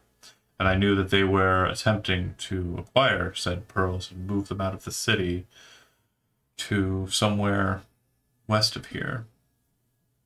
Was it Sifrit's Pass? No, the more perceptive of you, so Golridir, you'd actually think about it and go, "Oh, okay, it's where the cult was, where they were birthing the whatever they were birthing."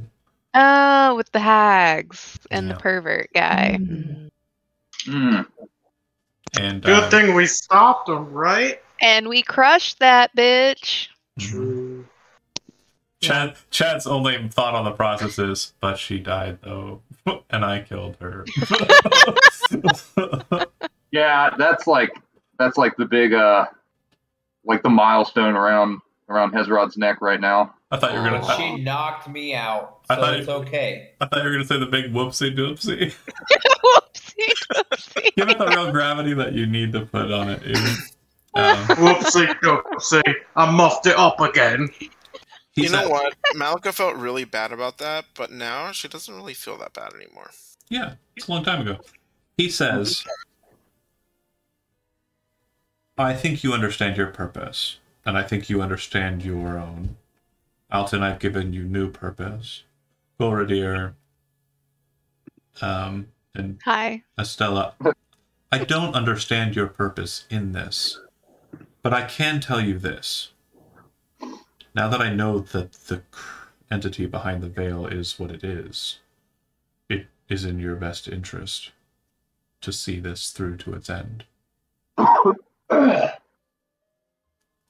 you care. Well, I'm here to help protect, heal. He nods his head. Estella kind of looks at you and says, do you mean to continue on with him? I think it's likely. Well, my business is already done with him if what he says is accurate.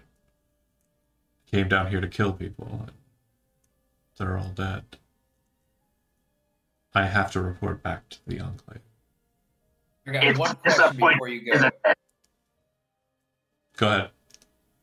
So what happens to the godlike people if we kill the Lady of the Deep? What is the power dynamic when that happens? He shrugs and says, I don't know. And that's absolutely something you'll need to navigate. But that's not really my task. It's simply hers. My task is different. And he looks over to Malika. I will explain it to you because I have no need for secrets or deception. And I hope in time you will prove that you too can move yourself beyond the veil. My goal, and your goal, should be that when this entity, that which was beyond, resting inside of its cloak, you should be able to find something that was removed from history. Something the highest of our orders are aware of. The Hierophant's Stone. Everyone make a religion or history check, your choice. Ooh, I'm excited. To make one with an intelligence. Right? I'm excited to see what it's like now that I have garbage intelligence. Oh, I love it. Let's see, which one? Which one? Well, religion is a negative modifier now, so I'm not going to go with that one. Oh, too bad. You know Sometimes what? you just roll Did well. better than I did. Someone was paying attention in class that day. Yeah. So the Hierophant's Stone is a very potent artifact. According to Atavian traditions, when the gods granted Aloane with the power to become a deity, because she was a mortal first, but when they granted her with the potency to be a deity, she had a item that she had created to basically bring them to her to have that discussion in the first place. The Hierophant Stone. She, Aloane, before she ascended to godhood, was simply a priest of the deities. And her stone was a fusion of all of her magical energies and all of her faith, brought into one rock. It's also known as just the priest's tongue, and more canonically, the Blagmendingu, which basically granted her power over all things that exist in this world when she held it. It allowed her to speak a command to any creature native to this realm or the realms in the spiral, and they would have to adhere to it. Which is why they came to meet with her to discuss this matter in the first place. The Hierophant Stone has broken since then, and pieces of it are fragmented, and even more so, pieces of it are said to just be mythological. Like, there isn't an actual Hierophant Stone. It was something that was a story that was written. It was fake. According to what this guy is saying, yes, it is a fake, but it did exist or could have existed or might have existed somewhere else in time. And he's saying that it exists inside of Atma's cloak. So he is asking Malika at this point, he says very directly, when you come to meet with that thing beyond the veil, you have one goal. Take the stone from it. And when you have it, I will then make sure, or hopefully by that time you yourself will already have an avenue to speak with the goddess of life and death herself. To correct. I want to talk to Mommy. And correct one simple matter regarding death.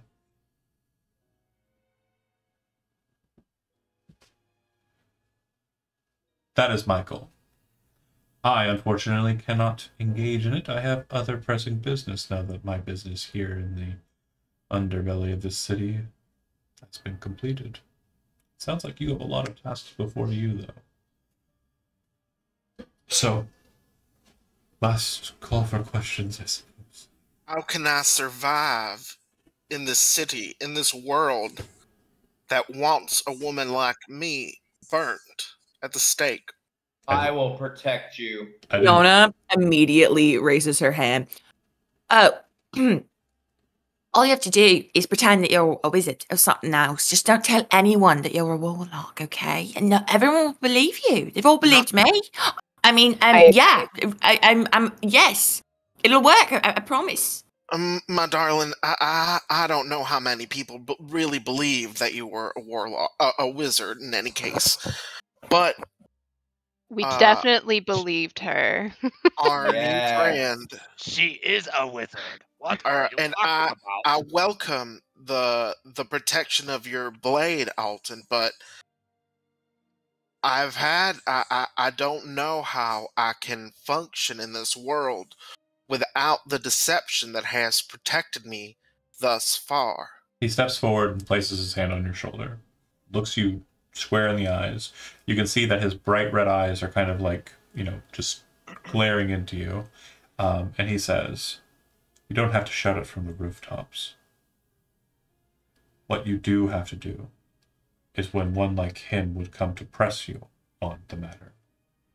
You have two options. Hide, or state plainly what you are. What happens next is not your fault. It's theirs. He looks over to Abran. If this one were to misunderstand what he's been taught today, and decided that now that he knows what you are, he had no choice but to bring you to a early end, what would your response be? Crush him. Good. But why? Why would he deserve it? Because of his opposition to your will. To my will. The most important thing for us that rises above every single thing.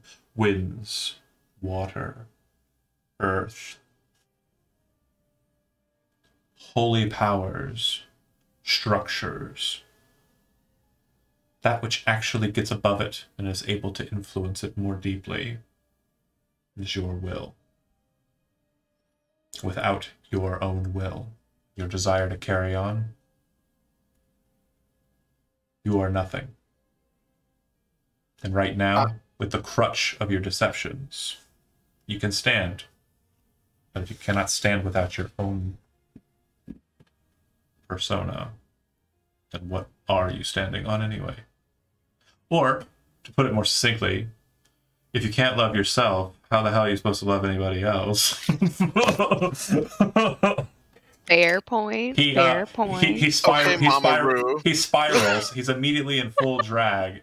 Perfect fucking dress. And he just sachets away. And that's it. That's all. That part's... sachet. No, sachet. You know what? Sachet. That's canon. That's staying in. A fitting end, Fair by enough. the way, after the library opened, we got read. Now the library is closed. He heads out. Permanently. Did he just he did a brain scan of Hezrod and it's like fucking heavy metal in there? It's just like metal music and animated. He didn't brain scan anybody. He didn't. Oh. Everything he stated was surface level shit. Yeah. Okay, so Well, I didn't see what he said about Hezrod. That's fair. Golridir was moving around the combat fight last time. Okay, yep, we're fighting. Okay, well, he died. I better get to that. Fiona very much was displaying herself as a warlock in that fight. And also, for someone who can see, duh. I mean, Abrant is an undead.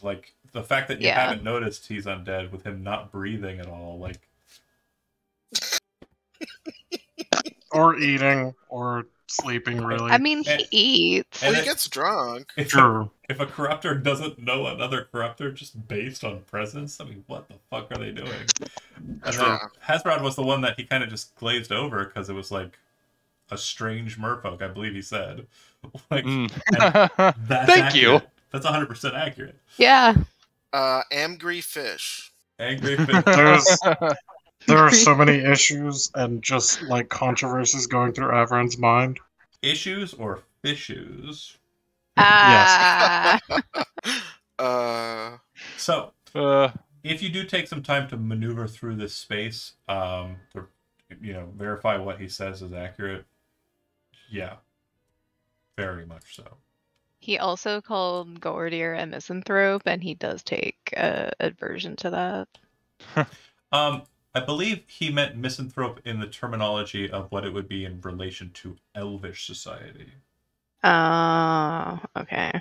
Yeah, elves aren't known that makes more sense. Elves aren't known for just fucking off and traveling the world for no reason. They typically stay in their tight enclaves and are okay. Yeah. So he has you there. Yeah. And that one's pretty easy to read. You're an elf traveling with non-elves. Well, there's one elf, but you know what I mean. Yeah. Most and you're not a dick about it. You're not a dick about it. Most elves. I thought misanthrope meant that you don't like humans. Yeah. I forgot how much max HP I had. Okay. We'll figure it out. A person who dislikes humankind and avoids human society. Is that misanthrope? Yeah. Yeah, but I mean, Misanthrope. See, that's a hard word. Do we make a new word for elfin? Yes. I mean, I used the right word, right? I mean, Yeah. You meant it for elves. instead of humans, you meant substitute elf. the word elf for human. Yeah. Yes. Right. Then yes. So Golridir has an extreme aversion to elvish society. Right. I mean, it's not as cool to him. Exactly. So the world is look at trash. Nock. And it's surely there's a whole lot of it out there. It can't all be garbage. Nock is rad. It's like New York. It's like if you go from small little town to New York City and you're like, whoa. Speaking of everything I've read. Oh god. Okay, but really, were the badges and the ID tags from the House Harrigan? You do find there? the Harrigan sewer people. You do find kind of broken up cells of strange material. It definitely does look like everything he described. And Golridir, you kind of have a keen recognition of some of the places you end up in and some of the bodies that you kind of scout out here because you watch them murdered. Yeah, as you kind of gather the information you require, look into the bag of holding for any kind of evidence that you require, you realize this is pretty much open and then shut case. This is, yeah, pretty much done. With that being said, do you wish to exit the Underkeep and head back up into the world proper? And then if so, where are you heading after that? Okay, so just to be clear, we came down here under the pretense of finding evidence of involvement with fiends so that we could then bring that to the church and they could authorize some sort of like grand cleansing down there. You have that in full, and you also have evidence that you've performed the cleansing. Yeah. Yeah, because it was like, oh, hey, this guy's already down here doing the same thing, and he's done. And he already did it all. We did the cleansing. You do not need to mention him. We did it. We did it. I got something, John. Yeah. So you said he was down. He wanted to give credit to the House Mardigan, but you never stated what. Oh, no. He just said that he appreciated what they were doing, which you would know means to say they were killing these cultists up in their territory. Okay. Yeah, and then Steel District. He said he had recognized your name from, understanding, like paying attention, and then since he recognized you, he proffered you that exchange, that offer. Okay. Protect this one. I didn't know if he had anything to say to the House Mardigan or not, or I should take something back to him. That's what I thought inside my head. So. Understood. Okay. So, once back up to the surface, where would you as a group like to go, or just you want to split up into separate stuff? Look, I want to go drink. I died. I came back. I'm going to go drink. Yep. Ezrod, let's go. Yeah, on that note, I think Fiona would suggest going back to like her parents' pub. Hell yeah. Especially because it looks like some of you need to rest. Avran! I'm alright. Alton needs to rest. Alton, not Alton. Avran, come with us. Come with us. Like, you died. Malika's You died hair before. is usually like very neatly underneath her like black kind of veil sort of thing. And after that fight in the sewers, it's just kind of like poking out all over the place, and like wispy all over and curly. And she's like, I think I need a rest. I think. Well, if the cultists are dealt with, we could always go to the spa tomorrow. Definitely go to the spa. I'm not pulling anyone out of the spa. It's midday, by the way. I just want to make sure you're aware. You did go in there in the morning.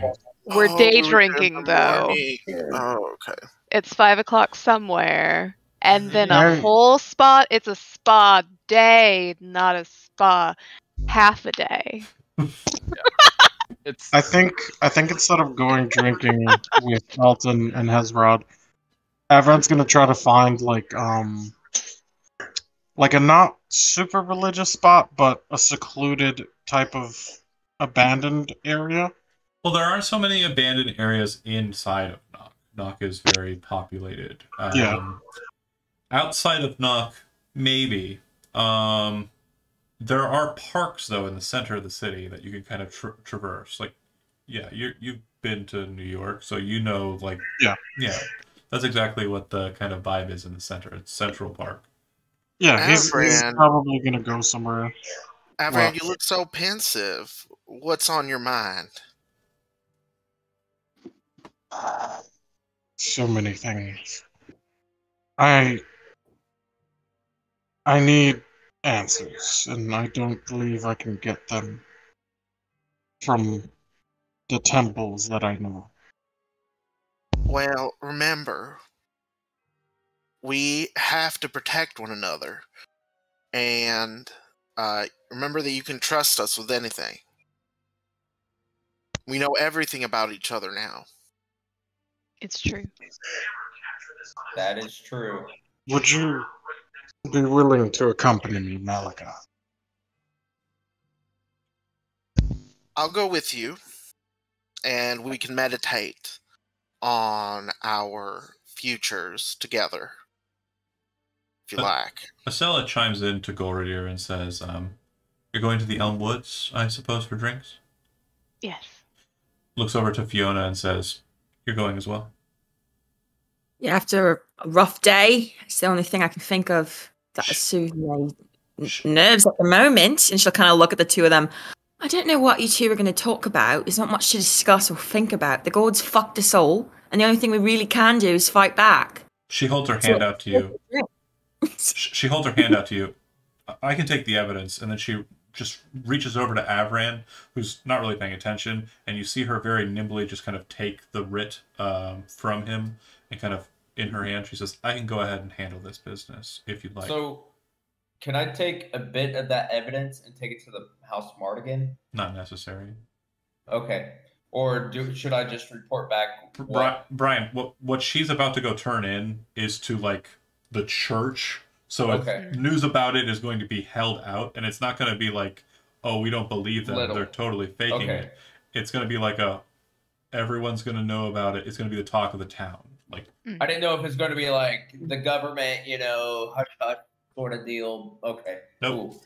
Cool. So I asked Malika, "Hey, do you want me to accompany you with Avrand, or because I just want to go drink at the bar, but I have some questions about the dead, like what I saw when I died, just whenever you get back." Darlin, I believe you were issued an order by the one who gifted you that dagger.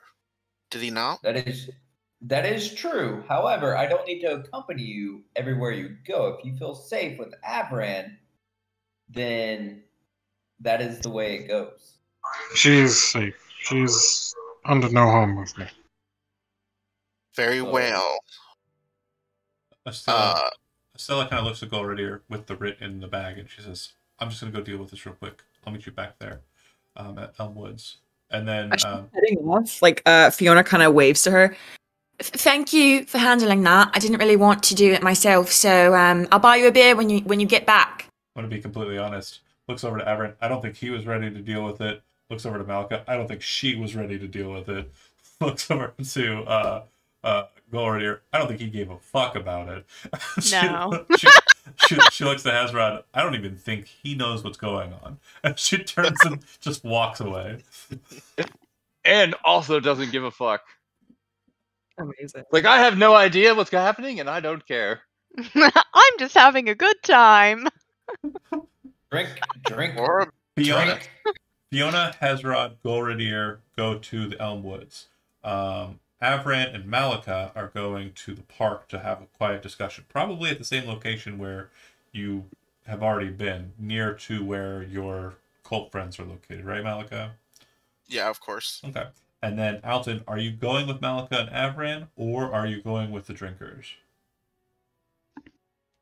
See, I'm split right now because... Yeah, that's why I Yeah. very clearly put it as a two-choice option. Yeah, but I think Malika's in good hands with Avran. Okay. But I need to go sit and reflect on what happened to myself. I believe Malika was inviting you effectively by saying you have to protect me, and then you said I don't want to. So if you want to go with them, Jijo's made for that to be an option. Don't feel like you're being like forced out. Malika will definitely bully you at some point. Which doesn't is have fine. to be now. Can be later. But I will fully support whatever decision that you make. But I think you're in good hands in character. With Avran. So you're saying that in character that you will do whatever Malika tells you to do. Not whatever. I have a conscientious voice inside my head. Right. But in this moment, you're saying, I will take your lead on this. On this specific issue, are you going drinking or are you going at this time? Yeah. So I'm gonna go like clear my head. You need to go talk to Avran alone, and that is what my mind has made up. Okay. So then all three of you are going to the park, leaving Alton over here for a second, and then Avran and Malika are going over there. And then after they're done talking, then all three of you will regroup and have a discussion about dying. That makes sense. Perfect.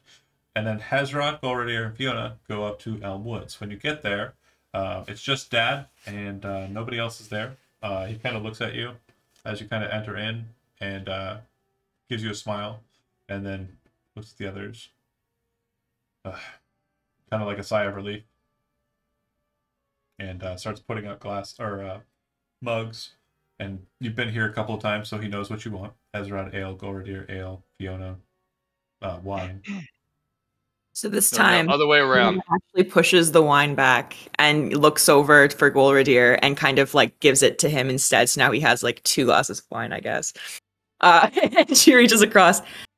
No, Dad, it's been a really long day. Just get me the biggest ale you have, please.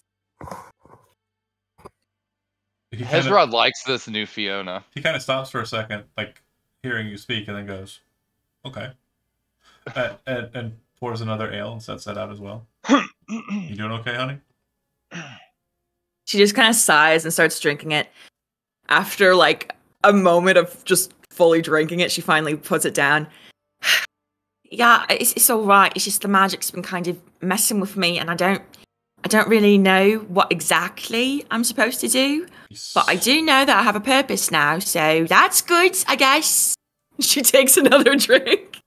You see him kind of like confused looking. You see him kind of pull out a rag and start kind of wiping the bar top, and he kind of looks at you again and goes, "Huh," and then kind of looks over to Golridir and says, "Huh," and then kind of just goes back to wiping down, like he doesn't know how to frame a question to ask. Like he doesn't, but you definitely recognize, because you're very perceptive, that he seems to be noticing you're different. A man, a few words. Yeah, he just doesn't know how to frame the question. Because, you know, her 8 intelligence came from somewhere. It wasn't her mom. Oh, no. Her mom is very cunning. Yeah, he just doesn't seem to mind. He prepares you food if you need it, and, you know, pretty simple drinking. Hezrod, it tastes great. Golridir, tastes pretty good. You know. Hezrod would get some food too. Okay. He's just going to be eating and drinking loudly. Yeah, he's serving full chickens, basically rotisserie chickens. Cool. Yeah, he doesn't pull the chicken apart. He just takes big bites out of it. Yeah, you actually notice that he is not too unfamiliar with people consuming these chickens in this way. So he's actually tied the legs together so that you can grab a hold of them and just kind of hold the chicken. Yeah, so he's got his mug of ale in one hand and a whole chicken in the other. Hell yeah. And he's just like going to town, but he's also keeping an eye on Fiona because he has noticed that Fiona is different, but he's just like her dad can't understand what's going on. Right, because, you know, he didn't care to pay attention to the details when things were going on. Did Chad get the details? Did you get... I did. Okay. I know what's going on, but Okay. Hezrod, you know... I couldn't remember if that happened before or after. Okay. Yeah, that kind of stuff is not in Hezrod's wheelhouse, and it's nowhere even remotely close to his personal objectives. Well, it's not hers either anymore. Unless she rolls really good. Shifting... What happened? I knew what happened, and then I forgot.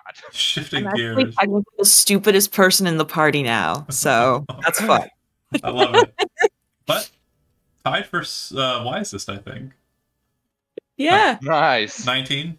Does anybody have higher than a 19? I mean, that's higher than mine. What, for what, wisdom? Yeah. I'm higher hell than no. a cleric. What was it? That's amazing. You're muted. What was it? Did you say yours is 19?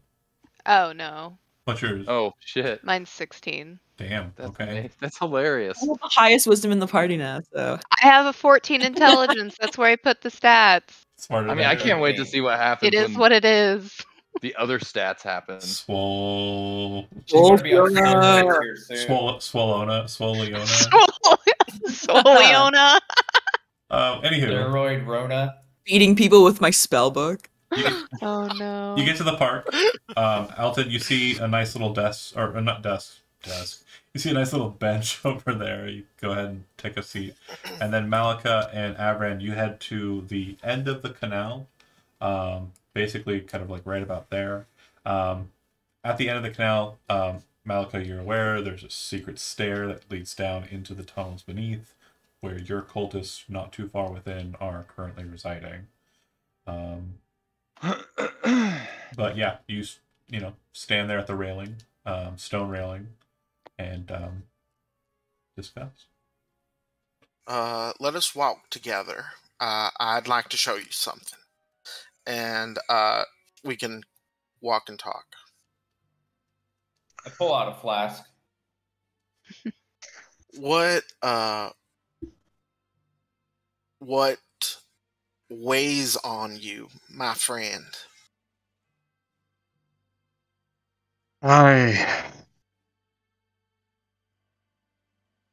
need to know things that I don't know.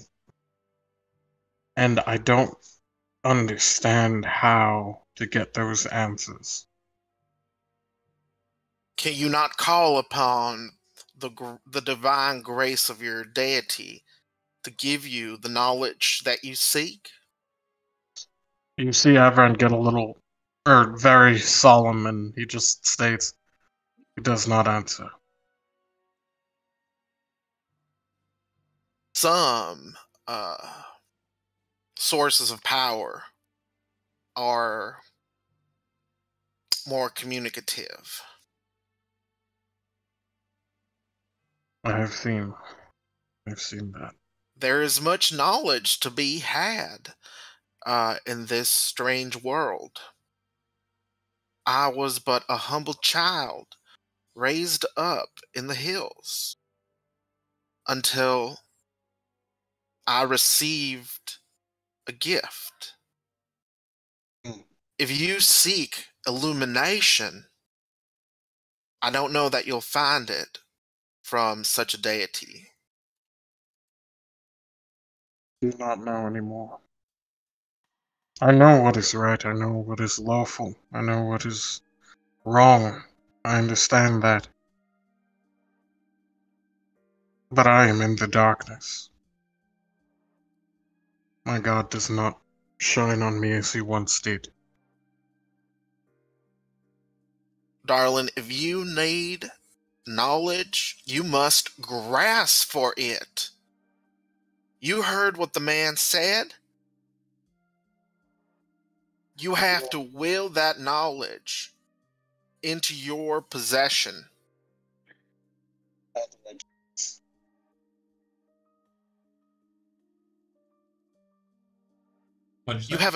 You have a dark past.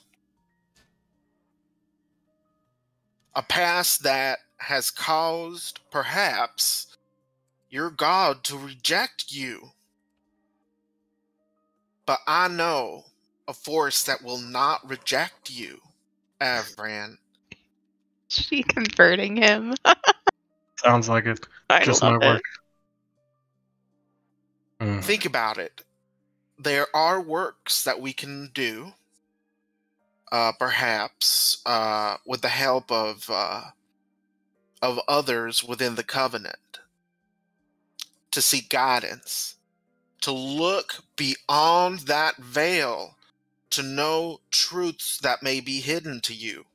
There's no guarantees, as with anything else, but yes, perhaps that's something that we can do. My lord, my brain. Help me, Jonathan. Duran Balcard. Duran Balcard. Okay. My lord, Duran Balcard.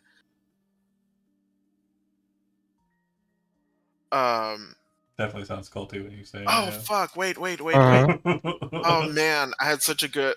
I'm losing my train of thought. Hold on. So sorry, but... You're fine. The way you pronounce it sounded like absolute Duran Balcard. Yeah. It's awesome. Fucking love it. Kool-Aid. Serving it up. Oh, my lord, Duran Balcard gave me power over death in the moment when I needed him. When I needed him, when I needed to save a young lady from dying in childbirth, the gods were silent. But Duran Balcard heard my plea. perhaps he may hear your plea for illumination. What do you think about that, Avran? How can I speak to him? It will take time to prepare. We'll have to consult with others within the Covenant. You hear a voice in your head. No, now. Now. Bring him below. We can go now. I've changed my mind. Would you like to come down and meet some of the other folks? They're very kind and normal, just like you, just like Fiona and Golradier and Alton and. I would not mind. I believe I need this. Very well. Let's go. Come on. And she'll lead him down the passageway into the cult space. Nice. You get into the main room. You're met with as you're entering into it, Malika, you're met with a very familiar smell. Certain viscera has a scent to it that is very noticeable to someone who deals with it so often. You understand that the insides of something are present in this space. And not really to your horror, more to your understanding. And you enter in, you see the 3 young lads destroyed, absolutely brutalized, dead, all over the ground. By the telling strikes and blows that were initiated here, you can tell that daggers were put to work, and they were cut up, not cleanly, horrifically. And you can see that there are etchings on the walls in their blood that have been kind of cast onto the stone. And you can see that the markings appear to kind of seem to be a warning from the cultists of the Lady of the Deep. This looks like it was done yesterday, maybe a day before, sometime after the last time you spoke to them. You then see, both of you see in the center of the room, a vision start to form. This material kind of just warps in front of you. Sorry, I gotta change the music. Hold on. Oh shit! Leave on bike. Yeah, that's the one. Yeah. Oh shit! Manage audio. Yeah, that's the one. You see it take form right in front of you. Every single portion of your being, Avran, tells you that this is the enemy. And Malika, every single portion of your being tells you this is your savior. You see before you a entity whose handout I'm trying to find right now. I have Alicia Nagai in here, but I don't have... Lame. The manifestation before you appears to be a cloaked figure, floating off the ground some 2 feet off of it. It stands about 9 feet tall, but the thing that really takes the gravity, or takes the air out of the room and kind of fills this place out, are its massive wings. Bright blood kind of drips from where they should be connected, and you see that they float separate from him, behind him.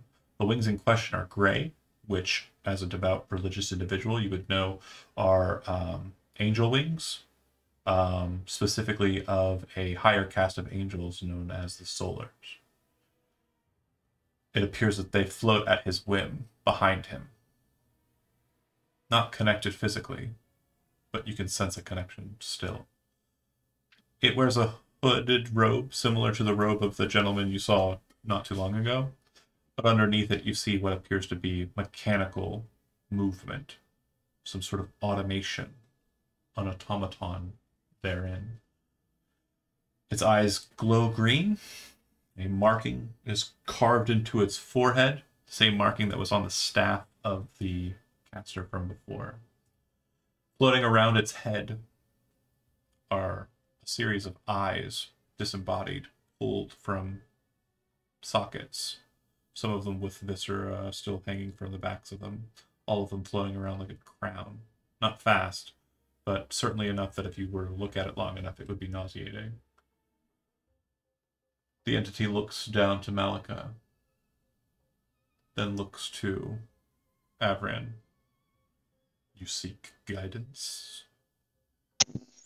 So, while you're describing, Avran goes through the motions and emotions of going or willing to attack. Like, he reaches for his sword, but then he realizes, or he stops midway and realizes if this thing wanted to fight, we would be dead already.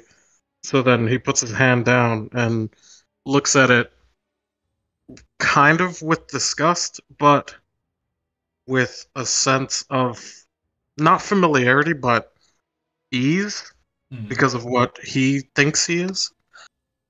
Can I roll a perception as I watch Avran?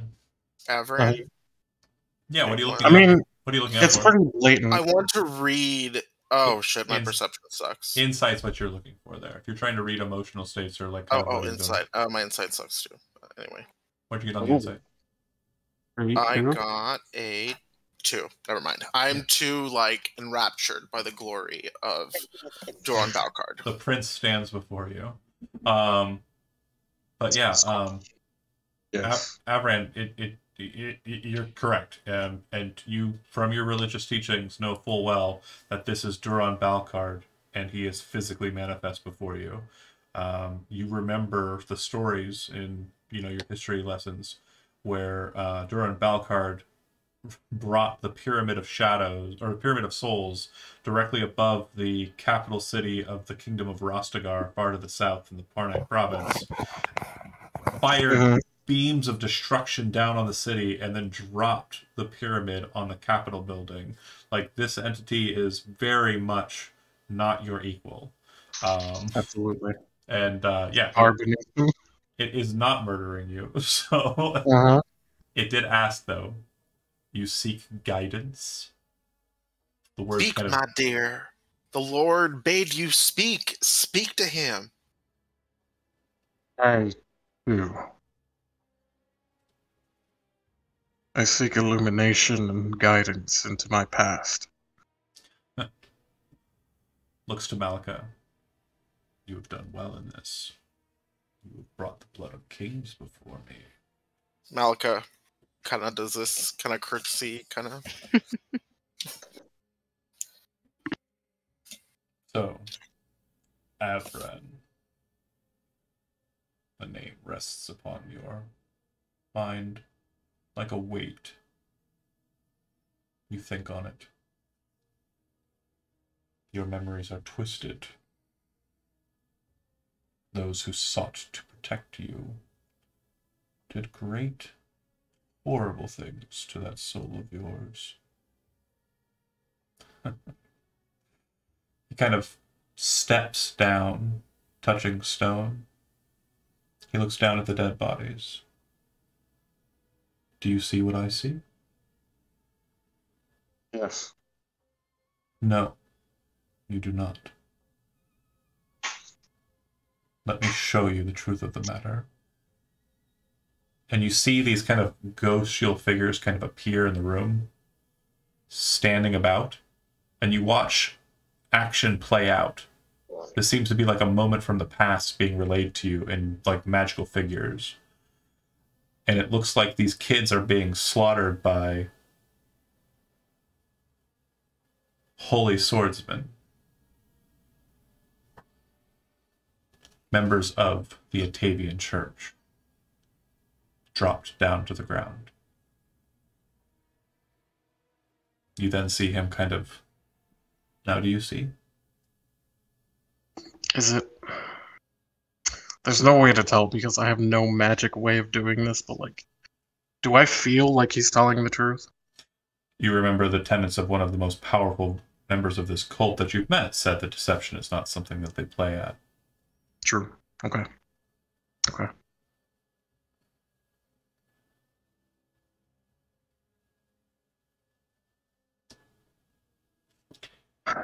If you don't quite understand, these children, much like Malika, sought to do better in the world. I am the demon prince of corruption.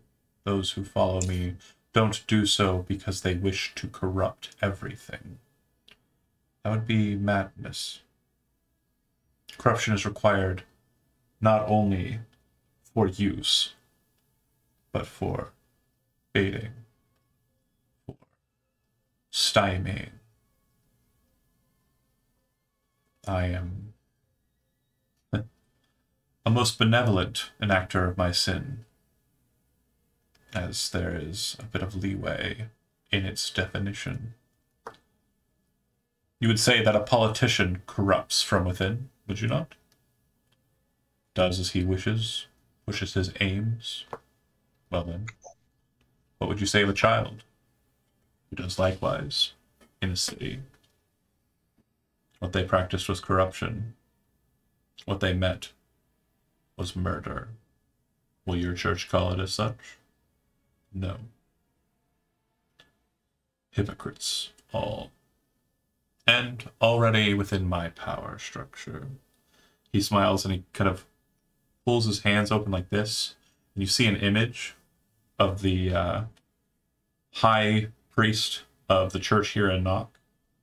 And it seems that he is currently speaking with members of House Alustair and House Montoulet. And it seems that they are engaging in some strange practices in this little window he's shown you. He then snaps it closed. It's an infantile thought to think that you, a person with a sword, can do anything if all you think of yourself is as a person with a sword. I believe the old adage goes, if the only means of solving a problem you have is killing it with a blade, everything starts to look like it is killable with a blade.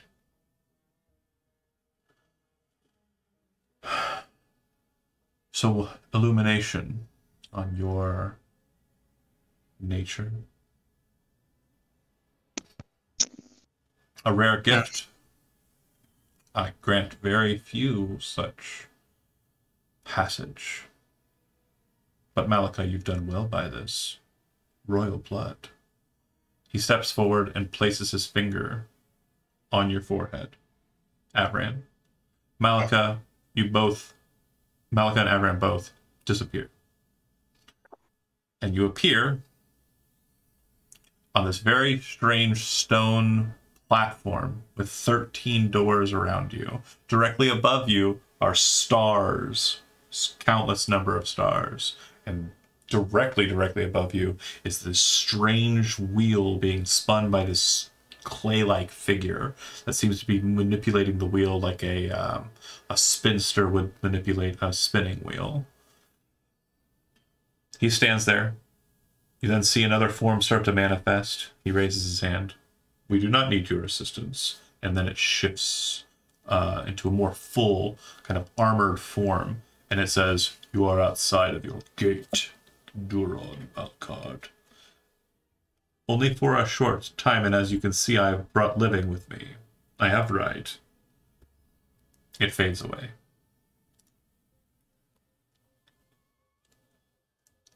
To be sure, the most annoying jailer. He then looks over to Avran. Sparking any memories yet? Is it? No. No. It is still blocked off to me. The woman that you saw. You just gave her a think. Yes. Focus on her now. He starts focusing. The eyes stop on his head and kind of focus in on you. He's gonna focus on her face. He's gonna focus on her hair and try to put together what face that he can remember. As you're doing so, you're like seeing gold and you kind of focus in your thoughts more, and you see that her features are pale, almost porcelain-like. But there are cracks all throughout her face and all throughout her just essence. And there are these gold kind of connection points that seem to be holding her together. The gold kind of radiates like heaven, like you imagine heaven. The black cloak kind of holds all of this in, and her eyes are kind of this soft, kind of greenish color as she kind of looks up at you in that history, that memory you're getting. And he smiles. A mechanical smile. Duran looks to you and says, "You are so intriguing." And he kind of isn't floating towards you, but then all of a sudden he's right next to you. And he places his finger back onto your forehead. The two of you gone. And it almost feels like someone was coming at that moment. There was a presence that you were feeling in that last second.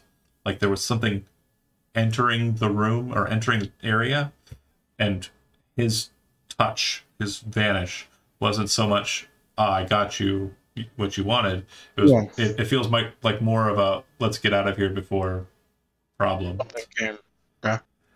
When you appear back in the chamber, he still has that smile. He places his hand on his chin and kind of starts scratching metal to metal. I think Avran at that point is like on one knee and like sort of like gasping for breath, even though he doesn't need to breathe. Yeah. And he's just interesting. He looks down at Avran, and there's this just weight of his presence that kind of looms over you. And he says, "What you are is a malady. The one that created you shouldn't exist, and you shouldn't either. But since you do, I will grant you a boon. If you're not willing, tell me now. But if you are willing, I grant you this boon for a simple favor. A very, very simple favor. So, I will tell you the nature of my boon. As I said, you shouldn't exist. But here you are. You aren't correct. I would like to make you more correct. In doing so, I corrupt the nature of that which made you. But to you, it will be a purification, a righting of wrongs. So, will you accept my boon for this favor I have yet to name?"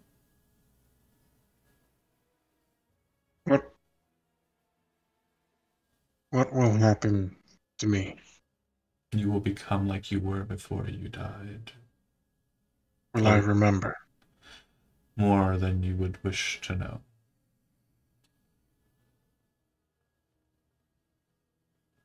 Will Octavius shun me? Who cares? He can't have any effect on you here. Do I? Based on my teachings, of Avran's teachings and, what he remembers. Your religion is your roleplay, buddy. You do you. Fuck.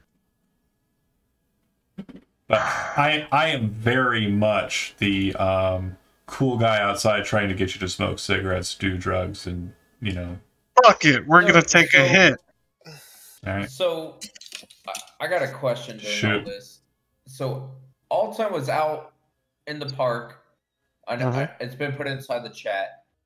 I would have followed down because Malika suggested. Okay, I don't read the chat, but go ahead and make a stealth check for me real quick. No, I would have just followed. I wouldn't have cared. Oh, well, okay. So, Malika, would you have brought any attention to that or not care? Would you been focused on the task at hand? I mean, I think if I would have, I would have done whatever Duran Balcard would have told me to do. You didn't care. Then yeah. Come on down. We're having a baptism. I would assume, Alphen, that Convert him too.